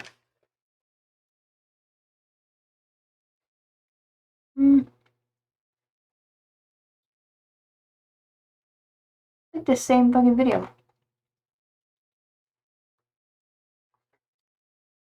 Refuse illegal orders. Original. Not original, wrong. 2 R's. Let's see if we can find the video. Now to news making headlines on Capitol Hill tonight. President Trump is calling a video released by Democratic lawmakers seditious behavior and says it could be punishable by death. 17's Washington correspondent Raquel Martin speaks with Senator Elisa Slotkin, one of the... See if we have the video. I don't know where it is. And President Trump is once again at odds with Democratic lawmakers. The latest refused lawmakers of sedition punishable by death. A lot of us. Okay, here's a good one. I don't know if you could hear it. You probably could. Apologies. Let's see. Killed. We have kids. Lawmakers are condemning President Trump's social media posts accusing 6 Democratic lawmakers. It's called seditious behavior at the highest level. Each one of these traitors to our country should be arrested and put on trial. Their words cannot stand. We won't have a country anymore. An example must be set. This is really bad and dangerous to our country. Their words cannot be allowed to stand. Seditious behavior from traitors. Lock them up. Seditious behavior punishable by death. Basically calling them traitors. Of sedition punishable by death. Our laws are clear. You can refuse illegal orders. The president's comments came in response to this video from the lawmakers with military and national security backgrounds, with a message to concerned members of the military that they do not have to follow unlawful orders. Don't give up the ship. The White House clarified that the president doesn't want to see lawmakers executed, but criticized the video. They are literally saying to 1.3 million active duty service members, not. It's not my fault. It's not my fault. I didn't consent to be alive like this. It's not even something I can fix either. Like, it's really funny. My head is really proportionate for my body though, so I'm not mad. I'm not mad. But I sit here sometimes and I'm like, what have I done? Why have I grown like this? But I'm also afraid of working out too much because then I'll have like a big head or a little head and a big body, which won't happen. I know it won't happen, but yeah. Andrew is really funny though, because if you look at Andrew, especially with his hair, it looks like he has a really big head and a small body, and it's so funny to me. It's not my fault though. It's my genetics. I'm just a girl. Anyways, I want to find that original video. I think it was like posted on Twitter or something. Why did you make me imagine that? I'm laughing so much harder. It's true. It's true. Especially when Andrew doesn't wear a sweater. It was so funny. He's like meant to be a bigger dude. But every time he's stressed, he's like, I'm gonna shit my brains out. And I'm like, bro, it's just like me for real. Anyways. He relates to my anxiety, Lamau. A lot of the time I get too anxious to talk about politics on stream. And lots of stuff, and that's why I like... Oh, man, I want more of those candies. They're actually kind of good. But yeah, I got like... My head's very proportionate to my body. I'm just like, I look smaller than I am. Like, I'm like 5'7". I am 5'7". May have shrunk a little bit. That's because I work out. If I decompress my spine, I'm pretty sure I can get back to 5'8" again, okay? Okay. But I am proud of my height. Did you know? You look Russian and he looks like he's one of the Vikings. That's historically weird. I know. It's funny. I do kind of look Russian. I think it's hilarious. I think it's because I'm like really pale right now. I used to be a lot tanner, and then my grandpa died because of like skin cancer. So like his skin cancer turned into lung cancer, and I was like, oh, maybe I should care more. That's not just the only reason, but yeah. I also got tattoos, and I was like, I want them. I don't want to get this redone because it hurt. So yeah. Now I'm so pale. I'm so pale, and I aged in reverse. The more I work out and stuff, the younger I look, and I'm just like, well, yeah. Anyways, if you made your hair red, you would look Irish as fuck. I did have red hair for a long time. I did. I also like try to tone my stream so it's not as red. It's like a brownish, blondish. It has some warm in it, but it's more like a honey reddish blonde. I'm okay with it. It's like a coppery blonde is what people say it is. A lot of people that are Irish have like dark hair too, which is kind of a vibe. Honestly, a slay. Proud of them. I might have a photo of me having dark hair too. I don't know. When I started streaming, I had like dark red hair, and I went back to my natural hair color. My hair is literally more darker than the cute cat behind you. I know, Stewie. I love him. Let me see. I dyed my hair red for a really long time, and then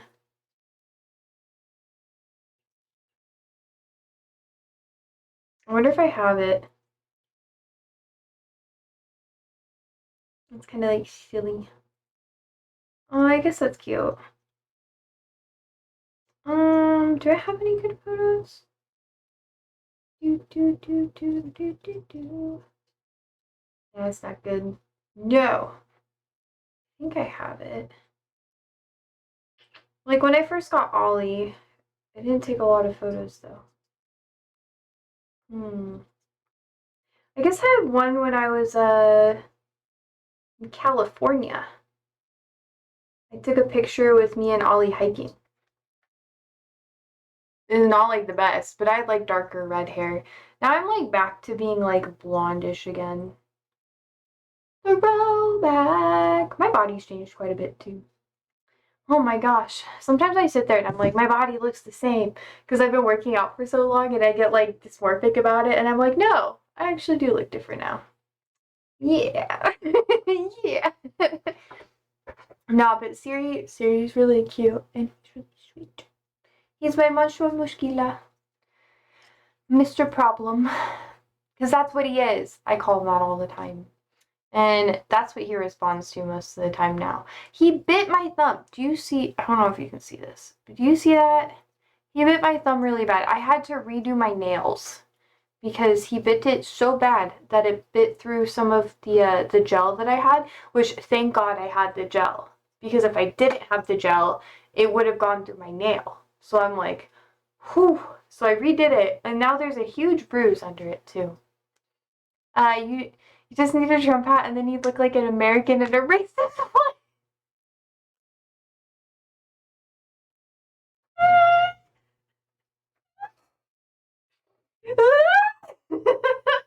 I don't have the Mar-a-Lago face though. This shit's natural because I'm poor. Oh my god. I don't even know. That makes me upset. I have a mark on my cheeks because of Diago, that little white boy. What? What do you mean by that? Oh, fuck. I don't even know what to say. You know what? I was just born like this. I am not proud of my colonizer heritage. Technically, my family wasn't even America. That wasn't in America at that time. So, my family didn't come here until after slavery, too. Diago is my cat, Josie. Aww, Diago. That's a cute name, too. I like that. That's cute. My goal is to see if I tanned or whatever, I look a lot more conservative too. If I tanned, bought a lot more clothes, and like got plastic surgery, I think I'd look more conservative. If I dyed my hair pink, I probably wouldn't. I used to have pink hair for a long time too. I don't know though. I don't know. I don't know. We'll have to see. But Tahami, it has been 2 hours. So you know what that means. I guess it's time for me to go. I guess it's time for me to go now. It is time for me to go. I have to go cook food because I'm getting hungry.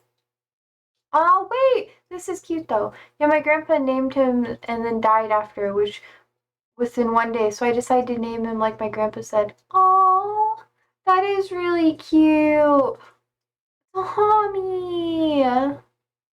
That's very sweet. I'm very glad that you kept the name. At least it wasn't really creepy though. Like butt liquor or something like that, you know?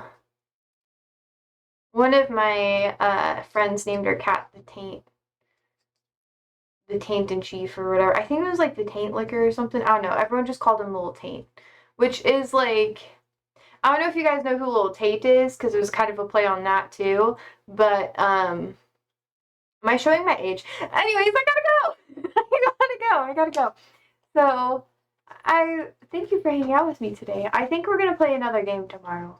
I haven't decided which one. I still have to finish playing Hollow Knight. I might play Hollow Knight, but probably not. I might just finish that on my own, honestly, because I haven't finished it on stream. But or should I show it to you guys? I don't know. I might just start. It'll be a later thing. But yeah, thank you so much for hanging out with me today. I hope you guys have had a wonderful day, and I will be seeing you tomorrow. So sleep well, stay safe, stay alive, and toots. Ah, fuck. Yeah, you could change the game. Okay, cool. Cool. We shall.